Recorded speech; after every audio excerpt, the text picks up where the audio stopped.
पुंडलिक वरदे हरि विठ्ठल श्री ज्ञानदेव गोपाल कृष्ण भगवान माऊली ज्ञानेश्वर महाराज जगद्गुरु तुकाराम महाराज की जय।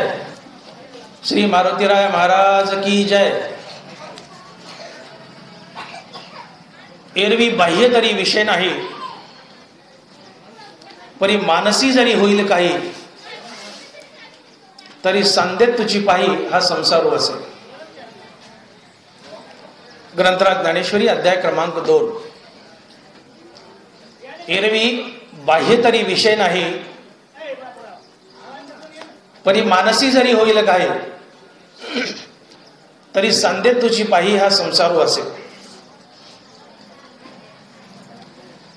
मनुष्य बाहेरून विषयाचा त्याग करतो, परंतु मनामध्ये थोडीशीही जर विषय वासना शिल्लक असेल तर त्याच्या पदरी हा संसार पुन्हा ठेवलेलाच असतो, असा ओवीचा सरळ भावार्थ आहे। ज्ञानोबारायाने 3ऱ्या अध्यायामध्ये गीतेवर भाष्य करताना अर्जुनाने भगवंताला एक प्रश्न विचारला की म्हटले, देवा अस्ता संगू सांडिती संसर्गो करिता न धाती वनवासी ही सेविती जनपदाते। तरी देवा हे ऐसे कैसे जे ज्ञानी याची स्थिती भ्रंशे मार्ग सांडोनी आनंदसे चालत देखो। देवा असं का होतं म्हटले, असता संगू सांडिती संसर्गो करिता न धाती वनवासी ही सेविती जनपदाते। देव भेटावा म्हणून लोक संघाचा त्याग करतात, संसाराचा त्याग करतात, वनात जातात आणि वनातून पुन्हा संघात येतात, संसारात येतात आणि भरपूर संसार भोगतात। कितीही संसार भोगलं तर त्यांचं पोट भरत नाही। देवा असं का हो? या प्रश्नाचं उत्तर 3ऱ्या अध्यायात जे भगवंतानं अर्जुनाला दिलंय, त्यापेक्षा 2ऱ्या अध्यायात भगवंतानं या प्रश्नाचं अधिक सुंदर उत्तर दिलंय। 3ऱ्यात तर दिलंयच कामेश क्रोधेश, पण याचं अतिशय सुंदर उत्तर 2ऱ्याच अध्यायात आलेलं आहे। अर्जुन देवाला बोलतोय, भगवान कृष्णाला, की देवा असं का व्हावं? देव भेटा म्हणून लोक संघ त्याग करतात, संसाराचा त्याग करतात, वनात जातात आणि वनातून पुन्हा संसारात येतात आणि भरपूर संसार भोगतात, असं का व्हावं? असता संगू सांडिती संसर्गू करिता न धाती वनवासी ही सेविती जनपदाते। सुरुवातीला अर्जुन बोलते, तरी देवा हे ऐसे कैसे जे ज्ञानी याची स्थिती भ्रंशे मार्ग सांडोनी आनंदसे चालत देखो। अज्ञानी चुकला तर चालेल म्हणले देवा, परंतु ज्ञानानं का चुकावं? एखाद्या माणसाला जर दळण करायला दिलं आणि मनुष्य आंधळा आहे, आंधळ्याला जर म्हटलं दळण कर, आंधळा चुकेल, कधी खडा फेकेल, कधी ज्वारी फेकेल, आंधळाच आहे, जन्मजात आंधळा आहे आणि त्याला दळण करायला दिलंय। नरबराय बोलले, बीजा आणि भुसा अंधू निवाडून येणे जैसा नावेक देखना हे ते तैसा भरळे कापा। आंधळ्या माणसाला दळण करायला दिलं ज्वारीचं, आंधळा कधी खडे फेकल, कधी ज्वारी फेकल, आंधळाच आहे। पण डोळस माणसाला, धडधाकट डोळे असलेल्या माणसाला जर दळण करायला दिलं तर त्यांनी का चुकावं? दळण करताना त्यांनी खडेच फेकावेत, त्यांनी ज्वारी का फेकावी? ज्वारी राखावी आणि खडे फेकावेत। पण डोळे असलेला मनुष्यही कधी खडे फेकतो तर कधी ज्वारी फेकतो, असं का व्हावं? पेशंट अडाणी आहे, अज्ञानी आहे। पेशंट दारू पिऊन चुकतो, पण डॉक्टर तर ज्ञानी आहे ना। पेशंट अज्ञानी आहे, दारूचे दुष्परिणाम पेशंटला माहित नाही, पण डॉक्टरला माहिती आहेत ना दारूचे दुष्परिणाम शरीरावर काय होतात। अडाणी पेशंट, अज्ञानी पेशंट दारू पिऊन चुकतो, परंतु ज्ञानी डॉक्टरनं दारू पिऊन का चुकावं? आज समाजामध्ये 75% डॉक्टर दारू पितात मी डॉक्टरच आहे, माझं पितळ मीच उघडं करतो, मी डॉक्टर भागवत मोठे नेत्रतज्ञ बीड, आमच्या डॉक्टर मित्रांची माफी मागून बोलतो. व्यसन फॅशन बनत चालली आहे. डॉक्टरला काय माहित नाही का दारूचे दुष्परिणाम? दारू पिल्याने लिव्हर खराब येतं, मज्जातंतू खराब होतात, मेंदू खराब होतो, हाडं खराब होतात, हृदय खराब होतं, डोळे खराब होतात, किडन्या खराब होतात. हे सगळं माहित आहे. तुम्ही पेशंट आहे, तुम्ही अज्ञानी आहे, तुम्ही दारू पिऊन चुकता. पण मी डॉक्टर आहे, मी दारू पिऊन का चुकावं? मी तर ज्ञानी आहे ना, मला वैद्यकीय शास्त्राचा अभ्यास आहे ना, मी का चुकावं? देवा अज्ञानी चुकतात.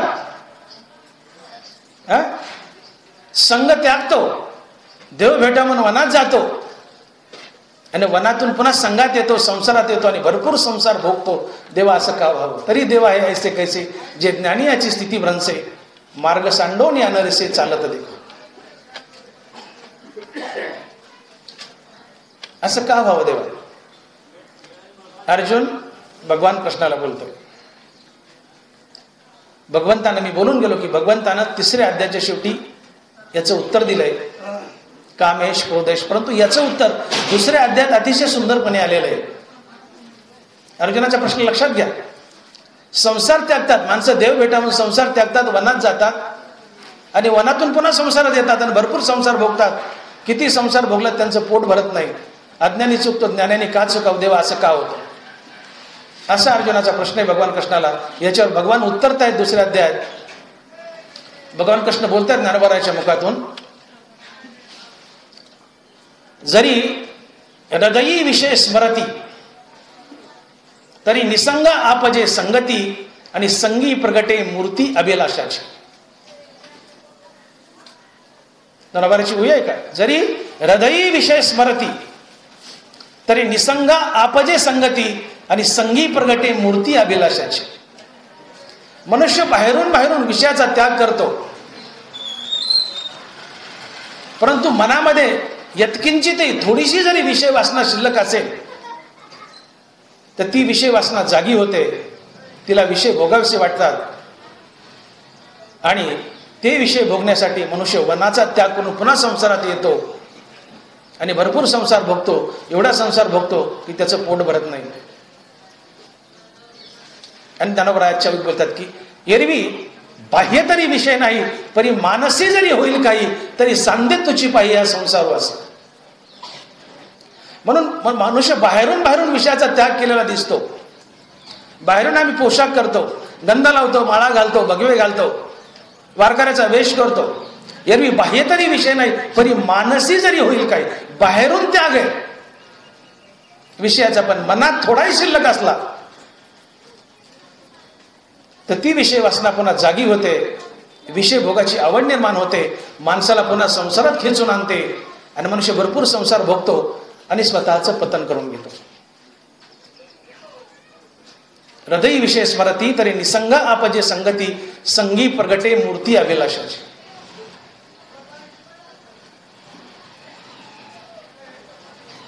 एकदा एक मनुष्य देव भेटा म्हणून घराचा त्याग केला आणि वनात गेला. जाताना त्याच्यासोबत फक्त 2 लंगोट्या होत्या,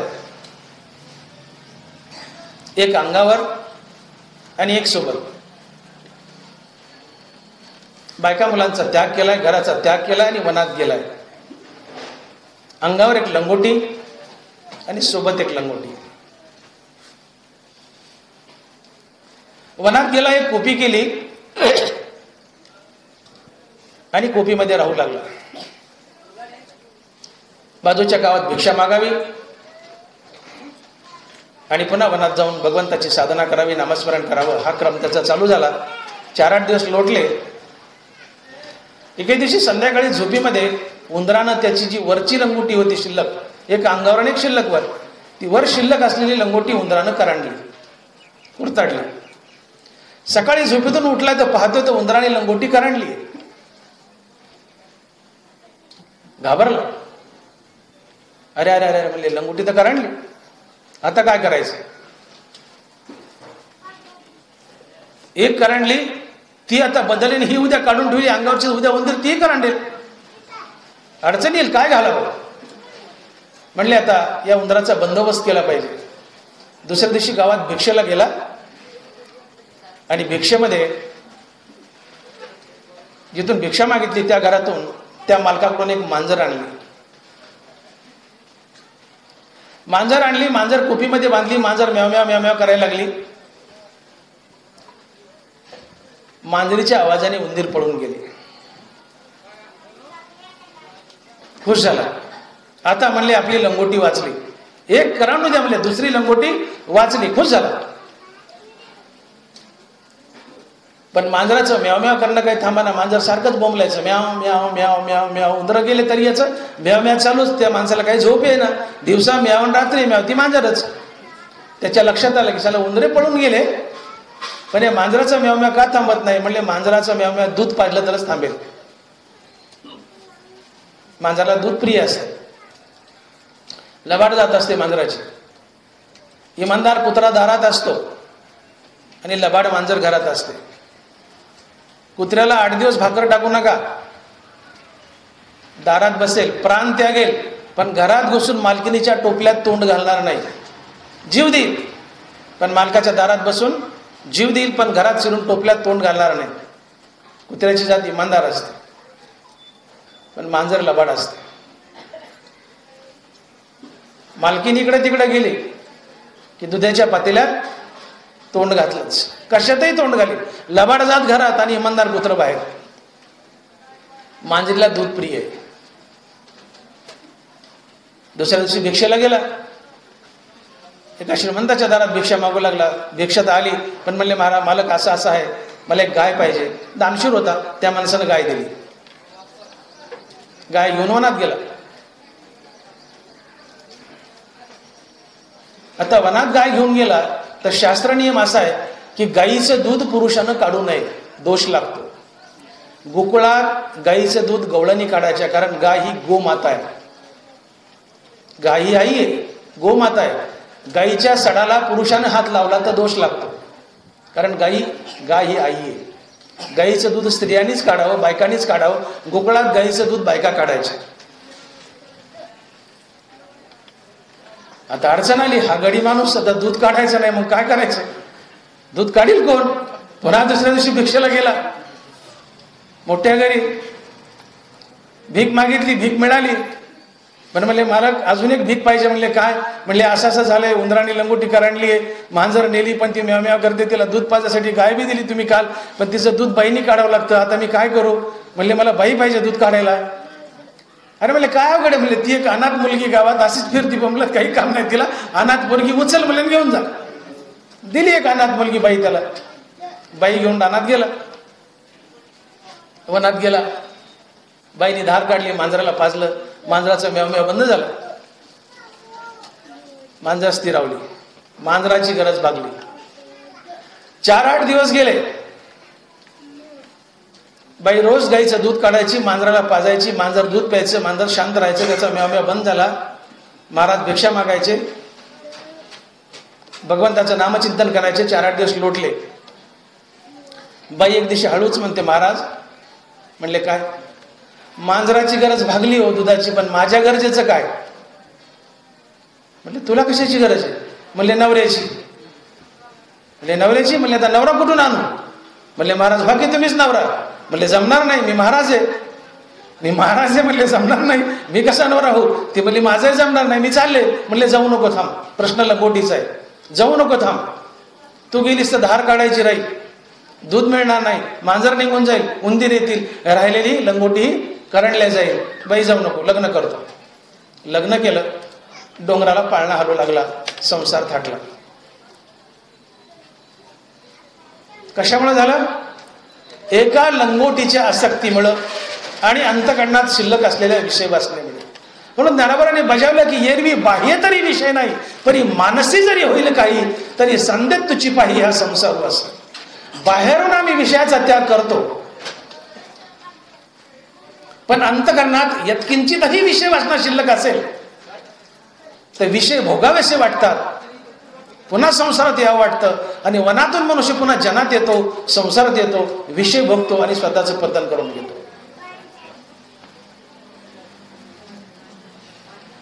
2000च्या नोटेत जसे 2000 रुपये ठासून भरलेले असतात, एकच कागदाचा तुकडा 2000च्या नोटेत जसे 2000 रुपये ठासून भरले असतात, तशी अंतःकरणामध्ये मनामध्ये विषय वासना आणि आसक्ती ठासून भरलेली असते.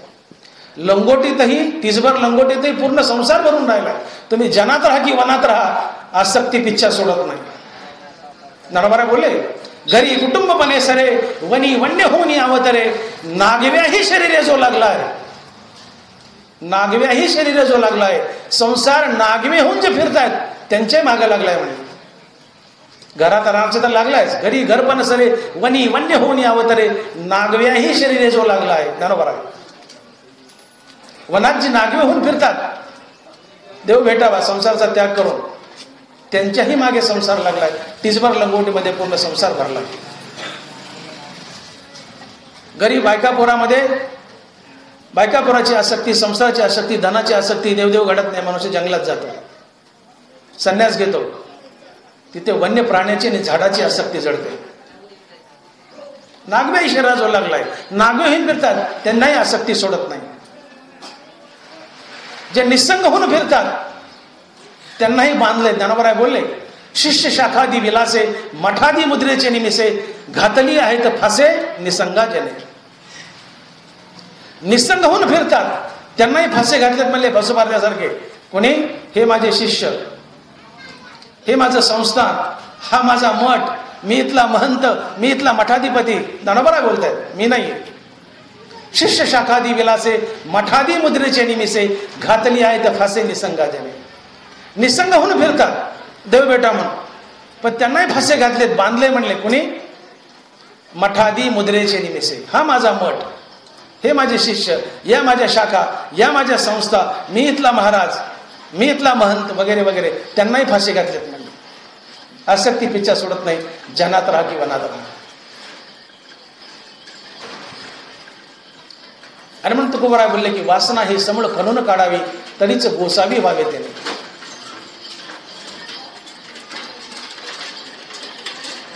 वासना, विषय वासना ही समूळ खणून काढावी. एखादं झाड जर खोडातून तोडलं आणि एखादा पावसाळा झाला की त्या झाडाला आगाऱ्या फुटतात, खोडातून तोडलं तर. पण खोडातून तोडले आणि त्याच्या बाजूला खोदले आणि मुळ्याही उकडून काढल्या, मुळासहित झाड तोडले, आता ते झाड फुटेल का? मुळासहित तोडले. तुकोबराय बोलले, वासना ही समूळ खणून, झाड जसं समूळ खणून काढावं तर ते पुन्हा फुटत नाही, अन्यथा फुटतं, मुळ्या जर शिल्लक असतील तर. तशी वासना ही समूळ खणून काढावी, तरीच गोसावी व्हावे त्याने. गोसावी म्हणजे पीठ मागणारा नाही. गोसावी शब्दाचा फार मोठा अर्थ आहे. गोसावी म्हणजे गोस्वामी, आणि गोस्वामी म्हणजे तो की ज्याने इंद्रिय जिंकली आहेत, त्याला म्हणतात गोस्वामी. गोस्वामी म्हणजे संत किंवा भगवंत. वासना ही समूळ खणून काढावी, तरीच गोसावी व्हावे त्याने. झाड मुळासहित तोडून टाकावं तर ते डबल फुटत नाही. वासना ही मुळासहित अंतःकरणातून काढून फेकून द्यावी उकडून, दुसऱ्यांदा ती पनपत नाही. आणि म्हणून बाह्य शोधाला फारशी किंमत नाही. ज्ञानोबराय इशारा करतात, एरवी बाह्य तरी विषय नाही नसू द्या म्हणून, पण मानसी जरी होईल काही तरी सांगते तुझी पाहिजे संसार वस. बाहेरून तुम्ही किती नाटकं करा त्यागाचे, किती आभूषण करा, किती नटा, बाहेरून त्याग केलेला दिसतो, पण अंतःकरणात नगभरही वासना शिल्लक असेल तर ती तुम्हाला पुन्हा संसारात खेचून आणतेच आणि जन्ममरणाच्या फेऱ्यात बांधते. म्हणून मी आणि माझं विसरणं केवळ वेशभूषा आणि बाह्य आभूषण म्हणजे संन्यास नव्हे. भगवे तरी श्वान सहजतो वेश त्याचा. तुकोबराय बोलले, कुत्रही भगव आहे, त्याचा रंग जन्मताच भगवा आहे म्हणून तो संन्यासी नसतो म्हणले. भगवे तरी श्वान सहजतो वेश त्याचा. तुकोबराय. मग कोण संन्यासी आहे? ज्ञानोबराय बोलतात, आणि मी माझी ऐशी आठवण, विसरले जायाचे अंतकरण, पार्था तो संन्यासी जाण निरंतर. कोण संन्यासी आहे, कोण संत आहे, कोण देव आहे?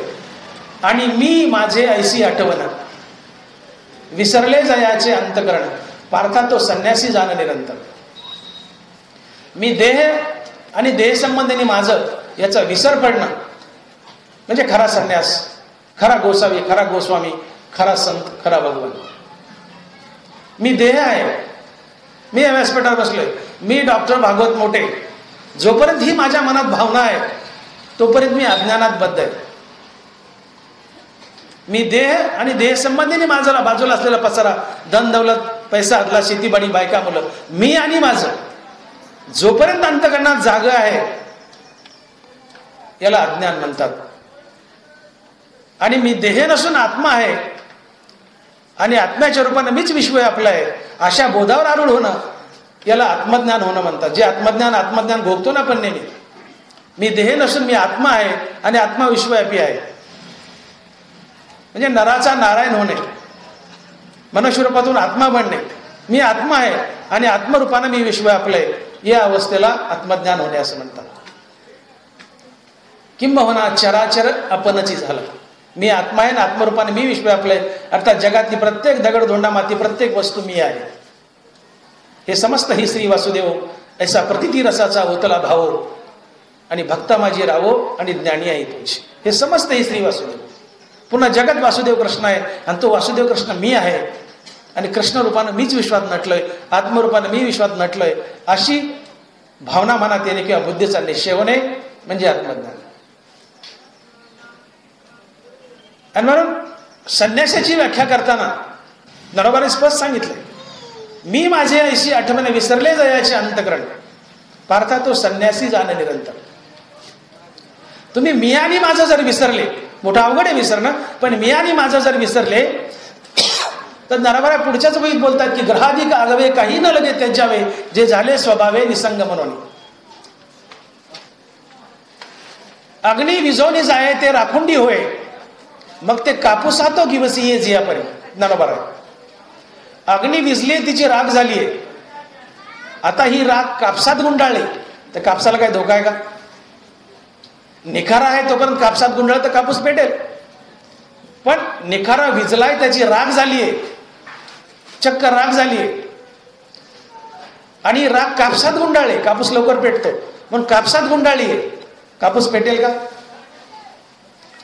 अग्नी विजलाय, राख झालीये, आता कापसाला भीती नाही. देखे अग्नी विझोनी जाय ते केवळ राखोंडी होय, मग ते कापूसाते घेऊन सिंहजी आपण. तसे ग्रहाधिक आगवे काही न लगे त्याच्यावे, जे झाले स्वभावे निसंग म्हणून. तुम्हाला परमार्थ करताना घरदार सोडायची गरज नाहीये. बरोबर म्हणतात ग्रहाधिक आगवे न लगे त्याच्यावे, घरदार सोडायची गरज नाहीये. घरात राहूनच तुम्ही देवाची प्राप्ती करू शकता. जसं अग्नी विजली, तिची राख झालीये, आता ही राख कापसात जरी गुंडाळून ठेवली तर त्या कापसाला धोका नाहीये. तसं तुमच्या अंतःकरणातलं मी आणि माझं ही भावना जर निघून गेली तर तुम्ही घरात राहूनही संन्यासीच असता, तुम्हालाही कुठला प्रपंचाचा धोका नसतो. फक्त मी आणि माझं विसरायचंय, आणि मी आणि माझं विसरायचं म्हणजे वासनाही समूळ करून काढावी, अंतःकरणातले विषय संपूर्णतः जाळून टाकणे. बाहेरून विषय त्यागले त्याला किंमत नाही.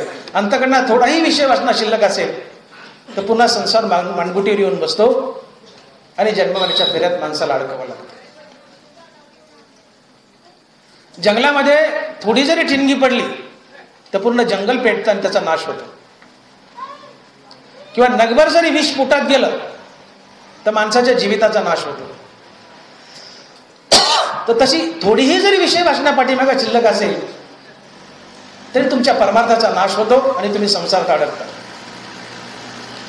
विषयाचे ध्यान विपाये वाहे मन, तरी ये सनी पतन गिवन सीत पावे. ज्ञानोबा बोलतात विषयाची शंका मनी वस्ती देखा, तरी घातू करी असे का विवेक जाता. ज्ञानोबाच्या वयाकडे लक्ष द्या.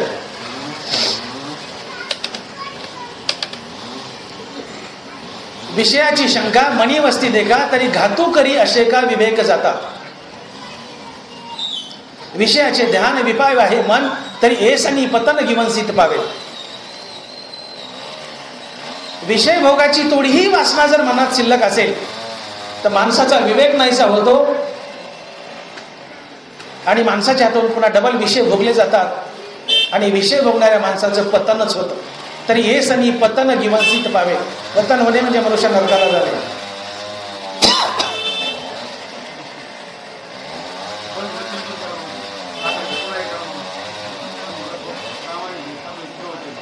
विषयाचे ध्यान विपाय वाहे मन, तरी हे सनी पतन गिवंसित पावे.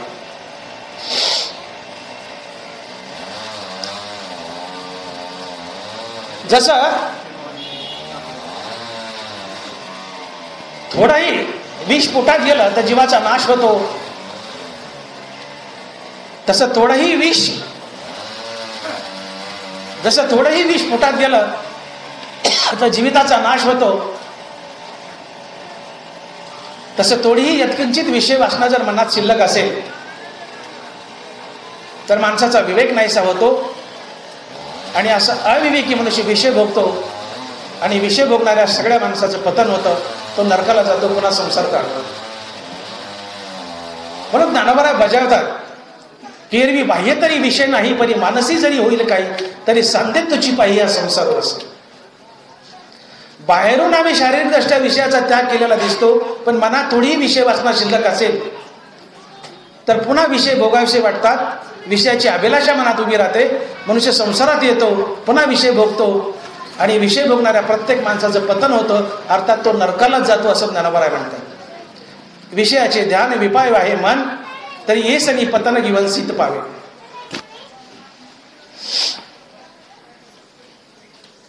विषय हा शब्द पुढे आला की बहुतांशी आपल्या डोळ्यापुढे स्त्री पुरुषाच्या लैंगिक भावना येतात. विषय विषय विषय शास्त्रामध्ये विषय शब्द जर आला तर आमच्या डोळ्यापुढे एक गोष्ट प्रामुख्याने येते की विषय भोग म्हणजे स्त्री पुरुषांच्या लैंगिक भावना. विषय भोग म्हणजे स्त्री पुरुषाच्या लैंगिक भावना हे तर आहेच, पण केवळ स्त्री पुरुषाच्या लैंगिक भावना म्हणजेच विषय भोग असं नाहीये. एकूण 5 ज्ञानेंद्रिय आहेत आणि प्रत्येक ज्ञानेंद्रियाचा एक स्वतंत्र विषय आहे. याला विषय भोग म्हणतात. विषय भोग म्हणजे केवळ स्त्री पुरुषाच्या लैंगिक भावना नव्हे, तो त्वचेच्या स्पर्शात मोडतो. स्त्री पुरुषाच्या लैंगिक भावना हा जो विषय आहे तो त्वचेच्या स्पर्शात मोडतो. विषय शास्त्रात जो विषय शब्द येतो त्या विषयाचा अर्थ काय? आता मी बऱ्याच वेळापासून बोलतोय विषयाचा त्याग. हे विषय त्याग म्हणजे काय आणि विषय म्हणजे काय? 5 ज्ञानेंद्रिय आहेत आणि प्रत्येक ज्ञानेंद्रियाचा एक स्वतंत्र विषय आहे.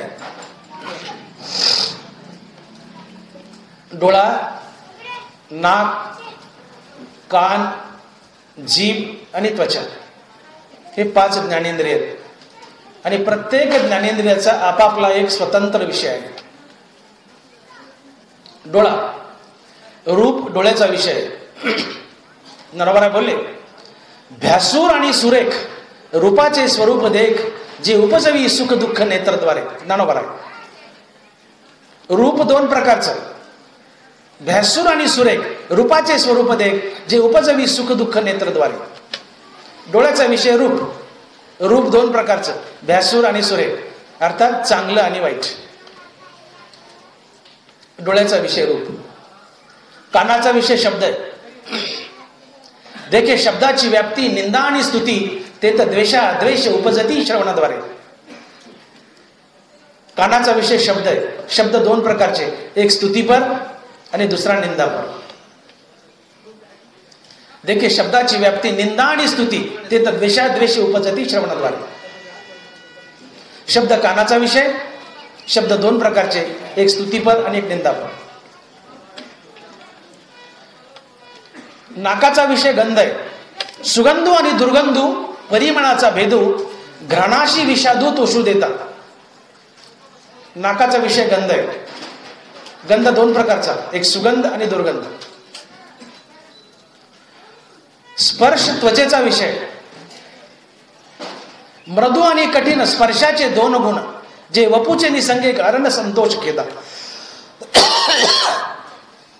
ज्ञानोबा बोलतो स्पर्श त्वचेचा विषय. स्पर्श 2 प्रकारचे, मृदू आणि कठीण. प्रेमानं हात फिरवलं मृदू स्पर्श. जोरात चापट मारली, कठीण स्पर्श. मृदू आणि कठीण स्पर्शाचे दोन गुण जे वपूचे संगे कारण संतोष घेतात. वपू म्हणजे त्वचा. आता राहिली जी. जिभेचा विषय रस अर्थात चव.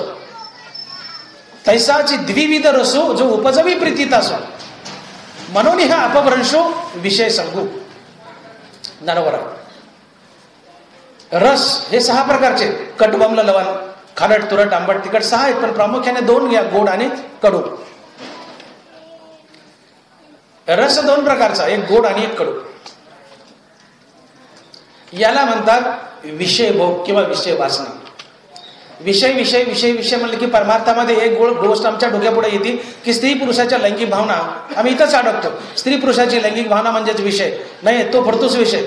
तो तर आहेच विषय, पण तो त्वचेच्या स्पर्शात मोडतो. 5 ज्ञानेंद्रिय आणि 5 ज्ञानेंद्रियाचे स्वतंत्र 5 विषय. डोळ्याचं रूप, कानाचा शब्द, नाकाचा गंध, जिभेचा रस म्हणजे चव आणि त्वचेचा स्पर्श. उदाहरण म्हणून कानाचा विषय सांगतो आणि पुढे चालतो. प्रत्येक ज्ञानेंद्रियाचा विषय सांगत बसलं तर वेळ पुरणार नाही. एक उदाहरण सांगतो, चुटका आणि पुढे चालतो. शब्द हा कानाचा विषय. मनुष्य विषय कसा भोगतो आणि संसार बंधनात कसा अडकतो. कान हा ज्ञानेंद्रिय आहे आणि शब्द हा कानाचा विषय. जनाबाई बोलले, देखे शब्दाची व्याप्ती निंदा आणि स्तुती ते तर द्वेष उपजती श्रवणाद्वारे. शब्द हा कानाचा विषय आणि शब्द हे 2 प्रकारचे, एक स्तुतीपर आणि एक निंदापर. दरबारची होई बघा, देखे शब्दाची व्याप्ती निंदा आणि स्तुती ते तर द्वेष उपजती श्रवणाद्वारे. शब्द कानाचा विषय. शब्द 2 प्रकारचे, एक स्तुतीपर आणि एक निंदापर. स्तुतीपर शब्द कानाच्या आवडीचा विषय आणि निंदापर शब्द कानाच्या नावडीचा विषय. विषय भोग संसारात कसे बांधतात यावर मी बोलतोय. बारकाने लक्ष द्या की विषय ज्ञानेंद्रियाचे 5 विषय, 5 ज्ञानेंद्रिय, 5 ज्ञानेंद्रियाचे 5 विषय. मी कानाचा विषय बोलतोय. आणि हे विषय भोगल्यावर मनुष्य संसारात कसा बांधला जातो आपलं यावर चिंतन चाललंय. शब्द हा कानाचा विषय. शब्द 2 प्रकारचे, एक स्तुतीपर आणि एक निंदापर. स्तुतीपर शब्द कानाच्या आवडीचा विषय आणि निंदापर शब्द कानाच्या नावडीचा विषय. आता बघा, स्तुती ही माणसाला प्रिय असते. स्तुती ऐकण्यासाठी मेलेला माणूस सुद्धा उठून बसेल, इतकी माणसाला स्तुती प्रिय आहे. तुम्हाला तुमचा कोणाकडून मतलब साधून घ्यायचा असेल त्याची स्तुती करा, तुमचं काम साधलं. मी डोळ्याचा डॉक्टर आहे. डॉक्टर भागवत मोठे नेत्रतज्ञ बीड. माझा डोळ्याचा दवाखाना आहे बीडला.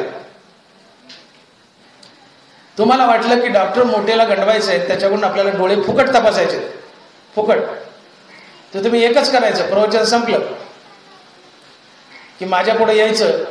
काय मोठे साहेब काय बोलले राहतो तुम्ही, बाबा बाबा बाबा बाबा, असे ज्ञानेश्वर कुणाला सांगताच येत नाही. एवढंच करा तुम्ही. मी आयुष्यभर तुमचे डोळे फुकट तपास. का? स्तुती माणसाला प्रिय.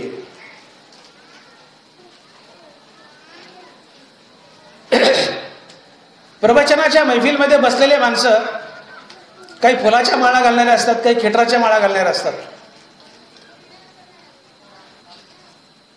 4 लोक स्तुती करतील, 4 उपटसुळ असतात, उठतील आणि मग ते डॉक्टर साहेब काय राव, ज्याचा धंदा त्यानेच करावं, याय न जाय ना टिंब टिंब, काय बोर करायला लागले, तुम्हाला प्रवचनच करता येत नाही, तुमचं प्रवचन काही धड झालं नाही, असा एखादा उपटसुळ म्हणू शकतो. काही फुलाच्या माळा घालतात, काही खेटराच्या माळा घालतात. एखादं उठलं आणि मला म्हटलं की तुमचं प्रवचन काही धड झालं नाही, आम्हाला काय आवडलं नाही, तर ज्यांनी माझी निंदा केली तात्काळ मला त्याच्याबद्दल द्वेष निर्माण होईल. हे रागद्वेष कसे संसारात बांधतात बघा. ज्यांनी माझी स्तुती केली मला त्याच्याबद्दल राग निर्माण होतो. राग म्हणजे क्रोध किंवा मारामारीचा राग नाही. शास्त्रात राग या शब्दाचा अर्थ होतो प्रीती किंवा प्रेम. रागद्वेष. प्रवचन संपलं, तुम्ही माझ्याकडे आले, मला गराडा घातला, डॉक्टर साहेब, मोठे साहेब फार छान बोलले, फार छान बोलले, माझी स्तुती केली. मला तात्काळ तुमच्याबद्दल राग अर्थात प्रेम निर्माण होईल, प्रीती निर्माण होईल. मी कानाचा विषय बघालोय. शब्द हा कानाचा विषय. शब्द दोन प्रकारचे, एक स्तुतीपर, निंदापर. तुम्ही माझी स्तुती केली आहे, प्रवचन फार छान झालं, फार छान झालं, स्तुती केली आहे, तात्काळ मला तुमच्याबद्दल राग अर्थात प्रेम निर्माण होईल. मी तुमच्या खांद्यावर हात टाकेल.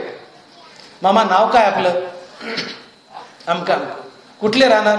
इथलेच, हिवरापाडीचेच. बर बर बर. काय करतात पोरं सोरं? अमका डमका, शिकतात, शेती बिती. किती कापूस? 5-4 एकर. बरं चाललंय का? बरं चाललंय. मी प्रसंगी त्याला हॉटेलमध्ये नेईल, कब्बर चहा पाजेल, बीडला ये बाबा माझा दवाखान्यात, तुझे डोळे फुकट तपासील. कुठपर्यंत गेलं? समोरच्या माणसाने माझी स्तुती केली, स्तुतीतून मला त्याच्याबद्दल राग अर्थात प्रेम निर्माण झालं, प्रेमातून मी त्याच्याबद्दल बरोबर सद्वर्तन केलं, सद्वर्तनातून पुण्य जन्माला आलं, पुण्य जन्माला आलं. आता एखादा उठला आणि डॉक्टर साहेब तुम्हाला काही येत नाही म्हटलं, माझी त्यांनी निंदा केली, तुम्ही पुढच्या वर्षी आमच्या गावाला प्रवेशाला येऊच नका म्हणले, तुम्हाला काही येत नाही म्हणले, आम्ही बोलवणार नाही तुम्हाला, अशी माझी निंदा केली, अशी माझी निंदा केली. निंदा करणाऱ्याबद्दल तात्काळ माझ्या मनात द्वेष निर्माण होईल, तिरस्कार निर्माण होईल. ज्याने स्तुती केली त्याच्याबद्दल राग, आणि ज्याने निंदा केली त्याच्याबद्दल द्वेष. माझी तळपायची आग मस्तकाला जाईल की सगळ्याला आवडलं, तुला एकट्यालाच कसं आवडत नाही. तात्काळ मला द्वेष निर्माण होईल, आणि हा द्वेष क्रोधाला जन्म देईल. क्रोधातून सारासार विचार नाहीसा होईल. सारासार विचार नाहीसा झाला की बुद्धी भ्रष्ट होते, आणि मनुष्य त्या समोरच्या माणसासोबत गैरवर्तन करतो. मी त्याला 2-4 शिव्या घालेल की प्रसंगी एखादा ठोकाई टाकेल, आणि या गैरवर्तनातून पाप जन्माला येते. भगवान बोलले, ध्यायतो विषयान पुसा संगस्तेषु जायते, संगात संजयाते कामा, कामात क्रोधो विजायते, क्रोधात भवति सम्मोहा, सम्मोहात स्मृतिविभ्रम, स्मृतिभ्रंशात बुद्धिनाशो, बुद्धिनाशात प्रणश्यति. भगवान बोलतात दुसऱ्या अध्यायामध्ये. समोरच्यानं स्तुती केली, स्तुती करणाऱ्याबद्दल तात्काळ तुमच्या मनात राग अर्थात प्रीती निर्माण होते. तुम्ही सद्वर्तन करता, आणि सद्वर्तनातून पुण्य जन्माला येते. समोरच्याने निंदा केली, निंदापर शब्द कानाच्या नावडीचा विषय. निंदा केली, तात्काळ निंदा करणाऱ्याबद्दल द्वेष, द्वेषातून क्रोध, क्रोधातून सारासार विचार नाहीसा, त्यातून बुद्धी नष्ट, बुद्धिभ्रष्ट, आणि गैरवर्तनातून पापाचा जन्म. आणि तुमच्या कृतीतून पुण्य आणि पाप जन्माला आलं रे आलं की ते तुम्हाला भोगूनच पार पाडावं लागतं. म्हणून ज्ञानोबा बोलले, आगा कर्मे जे उरावे तेथेही सुखदुःखी फळावे, आणि तया ते भोगावया यावे देहा एक. नगभर जरी पुण्य किंवा पाप तुमच्या जीवनात जर शिल्लक राहिलं तर ते भोगण्यासाठी तुम्हाला पुन्हा पुन्हा जन्म धरावेच लागतात. 184 मध्ये तुम्हाला अडकावंच लागतं. आणि तुम्ही विषय भोगले रे भोगले, हे ज्ञानेंद्रियाचे 5 विषय मी कानाचं उदाहरण सांगितलं. हे विषय भोगले रे भोगले की त्यातून रागद्वेष, रागद्वेषातून पुण्यपाप, आणि पुण्यपापातून भोगण्यासाठी संसार बंधन. आणि म्हणून ज्ञानोबा बोलतात, एरवी बाह्य तरी विषय नाही, तरी मानसी जरी होईल काही, तरी सांडे तुची पायी हा संसार असेल. बाहेरून तुम्ही विषयाचा त्याग केला असं दिसेल, परंतु मनात थोडीही जरी विषय वासना शिल्लक असेल तर ती विषय वासना तुम्हाला पुन्हा संसारात ओढून आणेल. कारण या विषय वासनेला पुन्हा विषय भोगावेसे वाटतात, विषयाची अभिलाषा मनात निर्माण होते. मनुष्य वनातून संघात येतो आणि पुन्हा विषय भोगतो, आणि विषय भोगले की त्यातून पुण्य आणि पापाची निर्मिती होते, आणि पुण्य पाप भोगूनच पार पाडावं लागतं. मनुष्य पुन्हा पुन्हा संसार काढतो. स्तुतीपर शब्दातून राग, निंदापर शब्दातून द्वेष, रागातून सद्वर्तन, त्यातून पुण्य, द्वेषातून क्रोध, त्यातून गैरवर्तन आणि पाप, आणि पुण्यपाप जन्माला आलं. विषय भोगला की पुण्यपाप, विषय भोगला की रागद्वेष, त्यातून पुण्यपाप जन्माला येणारच, आणि पुण्यपाप जन्माला आलं रे आलं की ते भोगावंच लागतं. हे संचित भोगण्यासाठी पुन्हा हेच प्रारब्ध बनतं, आणि तुम्हाला जन्मावरच्या फेऱ्यात अडकावंच लागतं. आणि म्हणून ज्ञानोबा या ठिकाणी या क्रोधाला गळाची उपमा देतात. त्याला गळ म्हटले ज्ञानोबा राय. माऊली म्हणतात की इंद्रिय कामो असे तो लावी सुख दुराशे, जैसा गळी मिनू अमिसे भुलवीजे का, परी तया माझी गळू आहे, हे जैसे ठावे नो हे तो प्राणाते घेऊन जाय जिया परी, तैसे अभिलाषेने कीजेल विषयाशी आशा धरीजेल, तरी वरपडा होईजेल क्रोध नळा.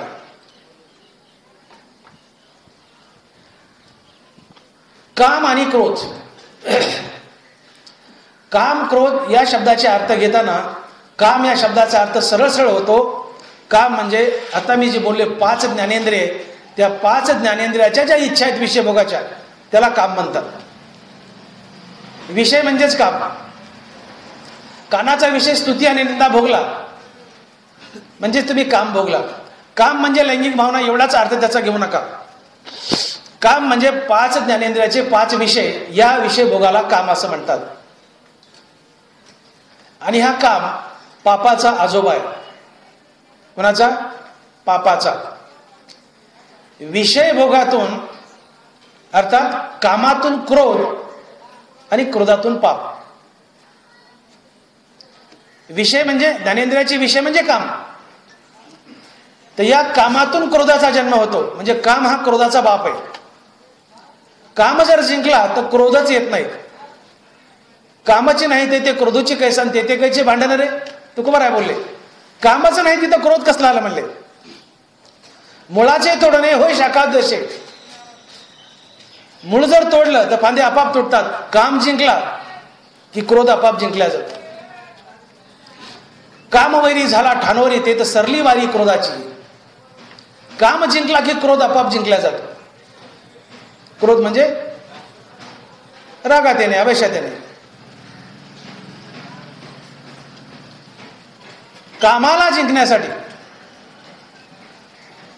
आम्हाला परमार्थ करायचा. हा काम क्रोधाचा बाप आहे आणि क्रोध हा पापाचा बाप आहे. हे समीकरण लक्षात घ्या. कामातूनच क्रोधाचा जन्म आणि क्रोधातून पापाचा जन्म. म्हणजे पर्यायाने काम हा पापाचा आजोबा ठरतो आणि क्रोध हा पापाचा बाप ठरतो. बघा, मी उदाहरण दिलं कानाचं. निंदा केली तुमची, निंदापर शब्द कानावर पडला, तुम्हाला वाईट बोललो कोणी, तात्काळ निंदा करणाऱ्याबद्दल द्वेष, द्वेषातून क्रोध, क्रोधातून बुद्धीचा नाश आणि बुद्धिनाशातून गलिच्छ वर्तन आणि गलिच्छ वशातून पापाचा जन्म. पाप कुठं जन्माला आलं? क्रोधातून. क्रोध कुठून जन्माला आला? विषय भोगातून, अर्थात कामातून. कामातून रागद्वेष, रागद्वेषातून पुण्यपाप. म्हणून नावडीचा विषय निंदा कानावर पडली की त्यातून द्वेष आणि क्रोध आणि क्रोधातून पाप. म्हणजे पापाची उत्पत्ती कुठं होते? तर काम आणि क्रोधापासून. म्हणून काम, क्रोध, लोभ हे पापाचे बाप आहेत. आणि जोपर्यंत हे काम, क्रोध तुमच्या अंतःकरणात हे विषय वासना जागे आहेत, तोपर्यंत तुम्हाला निके अशा परमात्म्याची प्राप्ती होणार नाही, हे देवानं कडसावून सांगितलं. म्हणून जागोजाग गीतेमध्ये, ज्ञानेश्वरीमध्ये भगवंतानं अर्जुनाला एकच गोष्ट बजावली. अर्जुना, विषय हे आगावे, सर्वथा मनोनी सांडावे, मग राग द्वेष स्वभावे नासतील. अर्जुना, तू विषयाचा त्याग कर. कारण जोपर्यंत विषय भोग आहे तोपर्यंत रागद्वेष आहे, आणि रागद्वेष आहे तोपर्यंत पुण्यपाप आहे, आणि पुण्यपाप आहे तोपर्यंत संसार बंधन आहे, लक्ष 84चा फेरा आहे. म्हणून विषयाचा त्याग कर. ह्या 5 ज्ञानेंद्रियाचे 5 विषय त्याग, जे मी मागे बोलून गेलो. आणि जोपर्यंत विषय घेऊन सोबत परमार्थाला निघशील, तर तुकोबारा त्या माणसाला मूर्ख म्हटले. काम, क्रोध, लोभ घेऊन या संगे, परमार्थाशी निघे तोची मूर्ख. तुम्हाला एखादा मोठा समुद्र पोहून जायचा आहे. समुद्र पोहून जाणं शक्य नाही स्वतःच्या बाहुबळावर, पण तरी पोहून जायचं आहे, आणि पोटाला मोठा दगड बांधलाय. तुम्ही तराल का बुडाल? बुडालच. नरवरा बोलले, पोटी बांधोनी पाषाण, समुद्र बाही अंगवन, का जियावया जेवण काळकुटाचे. भूक लागली, काळकुट विष खाल्ले, भाकरी नाही काळकुट विष खाल्ले, जगाल की मराल. समुद्र पोहायचा आणि पोटाला दगड बांधलाय, तराल की बुडाल? बुडालच. तसं परमार्थ सफल करायचा आहे, पहिलं तीराला जायचंय, देव गाठायचा आहे, पण विषय संघ घेऊन चाललेत, विषय सोबत घेऊन चाललेत, तराल की बुडाल? बुडाल. पण हे तिन्ही जीवी जव जागती तववरी निकयाची प्राप्ती, माझे कान न ऐकती देवही म्हणे. भगवान कृष्ण बोलतायत ज्ञानेश्वरीमध्ये, हे तिन्ही जीवी जव जागती तववरी निकयाची प्राप्ती, माझे कान न ऐकती देव म्हणे. हे जोपर्यंत काम क्रोध लोभ हृदयात जागे आहेत, या विषय वासना, काम क्रोध लोभ म्हणजेच विषय, काम म्हणजेच विषय, हे जोपर्यंत अंतकरणात उभे जागेत, तोपर्यंत तुम्हाला निके अशा परमात्म्याची प्राप्ती झाली हे ऐकायला माझे कान तयार नाहीत, असं देव बोलतात गीतेमध्ये. हे तिन्ही जीवी जव जागती तबवरी निकयाची प्राप्ती, माझे कान न ऐकती देवही म्हणे. आणि म्हणून मुख्य आधी विषय त्याग. परमार्थ सफल व्हावं असं वाटतं, परमार्थाला निघालात तर पहिल्यांदा काय करायचं तर विषयाचा त्याग. विषय भोगवू नका. 5 ज्ञानेंद्रियाचे 5 विषय, हेच विषय, कानाचा विषय सांगितला, हे विषय भोगू नका. विषय भोगले की त्यातून रागद्वेष, रागद्वेषातून पुण्यपाप, पुण्यपापातून संसार बंधन. म्हणून तुम्हाला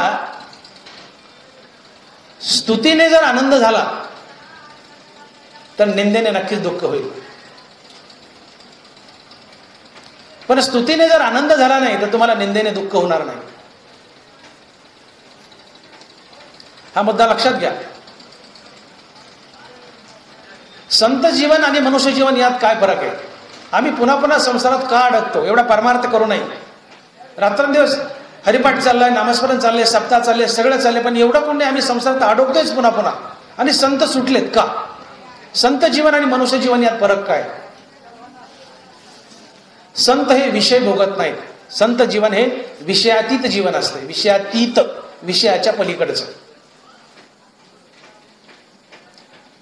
नाथ महाराज गोदावरून गंगास्नान करून यावं,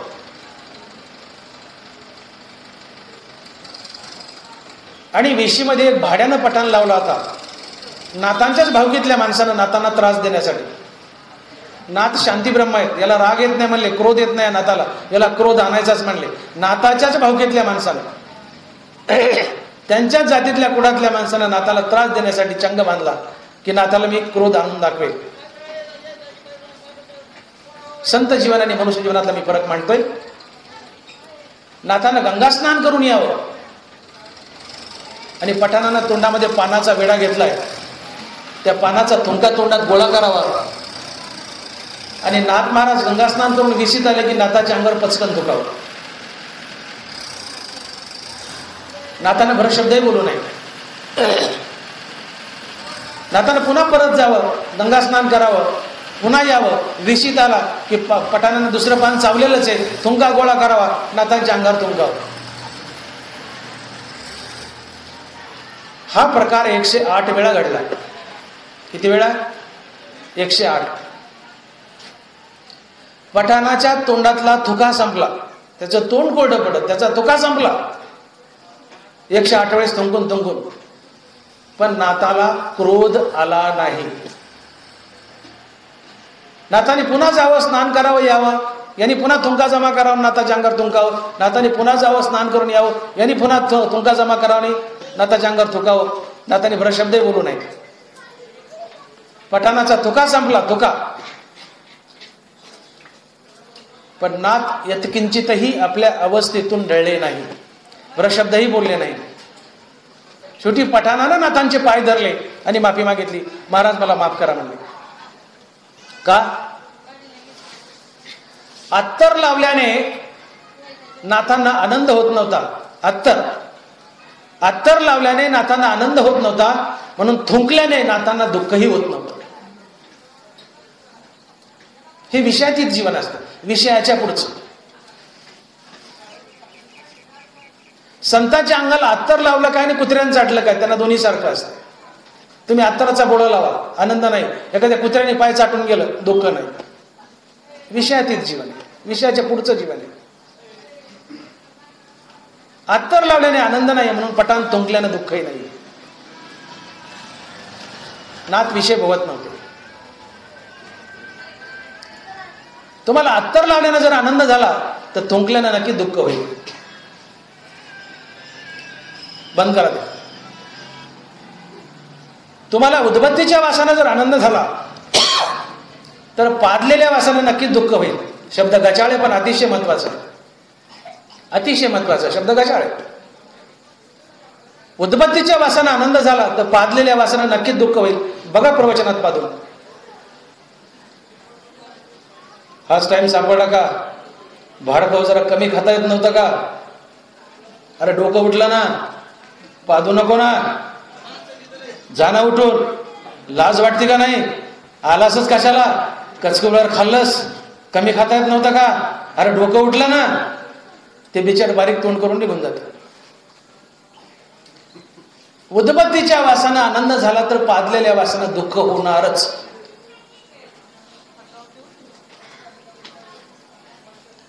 सुंदर देखणी मुलगी जर पाहिली ना आनंद झाला तर घाणेरडी बाई पाहिली तर दुःख होणारच. भ्यासूर आणि सुरेख रूपाचे स्वरूप देख, जे उपजवी सुख दुःख नेत्रद्वारे. बरोबर आहे. भ्यासूर म्हणजे घाणेरड आणि सुरेख म्हणजे सुंदर. भ्यासूर आणि सुरेख रूपाचे स्वरूप देख, जे उपजवी सुख दुःख नेत्रद्वारे. ज्ञानोबा बोलतात, ज्ञानोबांचे शब्द. सुंदर देखणी तरुण मुलगी पाहिली आणि जर आनंद वाटला तर काळीजार घाणेरडी बाई पाहिली तर दुःख होईल. कुणी जर प्रेमानं पाठवून हात फिरवला आणि मजा वाटली तर चापट मारल्यावर नक्कीच दुःख होईल. मृदू आणि कठीण स्पर्शाचे दोन गुण, जे वपुचे कारण संतोष खेदा. प्रेमानं पाठवून आईनं हात फिरवला, आनंद जर वाटला तर भांडात कुणी चापट मारली तर नक्कीच दुःख होईल.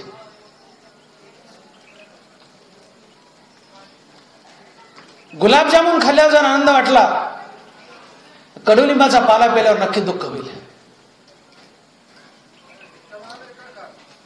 गुलाबजामुन खाल्ल्याने आनंद मानू नका, लिंबाचा कडू पाला पिल्याने दुःख होणार नाही. प्रेमानं हात फिरवला आनंद मानू नका, चापट मारल्याने दुःख होणार नाही. एखाद्याने मोटरसायकलची धडक दिली तरी दुःख होणार नाही. उलट त्याला तुम्ही उठवाल, बाबा मला खर्चटले पण तुला काही लागलं का, तुझी गाडी बिघडली का, उठ बाबा जा. अन्यथा दगड घेऊन मागे लागतो आम्ही, नाना प्रकारच्या शिवाय देतो विषय भोगत असेल तर. सुंदर देखणी मुलगी पाहिल्याने जर आनंद झाला नाही तर घाणेरडी मुलगी पाहिल्याने दुःख होणार नाही. उदबत्तीच्या वासाने आनंद झाला नाही तर पादलेल्या वासाने दुःख होणार नाही. आणि स्तुती केल्याने जर आनंद झाला नाही तर निंदा केल्यानेही दुःख होणार नाही. आणि म्हणून उदबत्तीच्या वासाने किंवा अत्तर लावल्याने आनंद झाला नाही तर पठाण थुंकल्यानं दुःखही होणार नाही. हे नाथांचं जीवन आहे, विषयातीत जीवन आहे. संत विषय भोगत नसतात. हे विषय जया ते नाकळीती, तया सुख दुःख दोन्ही न पवती, आणि गर्भवासू संगती नाही ताई. बरोबर आहे. जो विषय भोगत नाही, विषय म्हणलं की काय डोक्या बुडायला पाहिजे. 5 ज्ञानेंद्रिय त्याचे 5 विषय, याला विषय म्हणायचं. स्त्री पुरुषाच्या लैंगिक भावना नाही, तो पण तोच विषय. तो स्पर्शात मोडतो. मी पुन्हा पुन्हा सांगितलं, विषय शब्द माझ्या तोंडातून आला की 5 ज्ञानेंद्रिय त्याचे 5 विषय मी बोलून गेलो. हे विषय जया ते नाकळीती, तया सुख दुःख दोन्ही न पवती, आणि गर्भवासू संगती नाही तया. जो विषय भोगत नाही ज्ञानेंद्रियाचे, त्याला सुखही होत नाही, दुःख होत नाही, आणि त्याचा गर्भवासही संपला, त्याचा जन्ममरणाचा फेरा संपला, तो मुक्त झाला. का? विषय भोगले तर रागद्वेष, रागद्वेष त्यातून पुण्यपाप, आणि पुण्यपापातून संसार बंध. विषयच भोगले नाही तर रागद्वेष नाही, रागद्वेष नाही तर पुण्यपाप नाही, आणि पुण्यपाप नाही तर संसार बंधन नाही. तुमच्या पदरी खूप पाप असेल तर तुम्ही नरकाला जाल, खूप पुण्य असेल तर स्वर्गाला जाल. पाप पुण्य समान असेल पुन्हा मनुष्य व्हाल, आणि पदरी पापही नाही पुण्य नाही तर तुम्ही मोक्षाला जाल. जीवनात पाप पुण्य साठवून ठेवू नका. पाप तर करायचंच नाही. विषय भोगातून पाप निर्माण होतं. विषय भोगायचे नाही अर्थात पाप करायचं नाही. पुण्यकर्म आवर्जून करायचे, पण त्याचं पुण्य पदरी बांधायचं नाही, ते भगवंताला अर्पण करायचं. कर्म ईश्वरार्पण बुद्धीने करायचे, ते पुण्य भगवंताला जातं, आणि जीवन पाप पुण्य रहित होतं. आणि ज्या दिवशी जीवन पाप पुण्य रहित होईल त्या दिवशी सद्गुरू तुम्हाला शोधत येतो आणि मोक्ष मिळवून देतो. जीवन पाप पुण्य रहित होण्याच्या मागे लागणं हाच परमार्थ असतो. जीवनात पापही शिल्लक राहू नये, पुण्य शिल्लक राहू नये. ते शिल्लक राहिलं त्याची निर्मिती झाली की ते भोगण्यासाठी पुन्हा जन्म धरावा लागतो. आगा कर्मे जेवरावे ते तही सुखदुःखी फळावे आणि तया ते भोगावया यावे देहाय. बरोबर. आणि म्हणून 108 वेळेस पठाण नाथांच्या अंगावर थुंकलाय, तरी नाथ एक शब्दही बोलत नाही. का? नाथ विषय भोगत नव्हते. नाथांना स्तुती केल्याने आनंद होत नव्हता, म्हणून निंदेने दुःखही होत नव्हतं. नाथांना गुलाबजामुन खाल्ल्याने आनंद होत नव्हता, म्हणून कडुलिंबाचा पाला खाल्ल्याने दुःख होत नव्हतं. नाथांना सुंदर स्त्री पाहिल्याने सुख होत नव्हतं, म्हणून गलिच्छ स्त्री पाहिल्याने दुःख होत नव्हतं. नाथांना उदबत्तीच्या वासाने आनंद होत नव्हता, अत्तरच्या वासाने आनंद होत नव्हता, म्हणून पाजलेल्या वासाने दुःख होत नव्हतं. आणि म्हणून नाथाच्या अंगाला अत्तर घोळसळं काय आणि पठाण थुकला काय? अत्तरानं नाथाला आनंद नाही, म्हणून पठाण थुकल्याने दुःखही नाही. हे विषयातीत जीवन आहे, विषयाच्या पुढचं आहे. आणि इथपर्यंत आम्हाला जायचंय, देवाची भेट घेण्यासाठी इथपर्यंत जायचंय. म्हणून जागोजाग बजावले, विषयाचा त्याग करा, विषयाचा त्याग करा. हे विषय जया ते हे विषय आगवे सर्वता मनोनी सांडावे, मग रागद्वेष स्वभावे नासते. जर रागद्वेष निमाले तर ब्रह्मीचे साम्राज्य आले, मग तो भोगी सुख आपले आपणच. संसार बंधन काय आहे हे लक्षात घ्या. विषय भोगातून रागद्वेष, रागद्वेषातून पुण्यपाप, आणि ते पुण्यपाप भोगण्यासाठी संसार बंधाले, पुन्हा पुन्हा जन्म मरण. बघा ज्ञानोबाच्या विषय हे आगवे सर्वता मनोनी सांडावे, मग रागद्वेष स्वभावे नासतील. रागद्वेष निमाले तर ब्रह्मीचे साम्राज्य आले, मग तो भोगी सुख आपले आपणच. ब्रह्म साम्राज्य म्हणजे मोक्ष.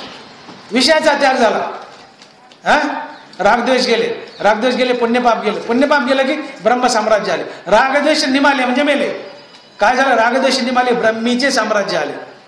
ब्रह्म साम्राज्य म्हणजे मोक्ष, मग तो भोगी सुख आपले आपणच.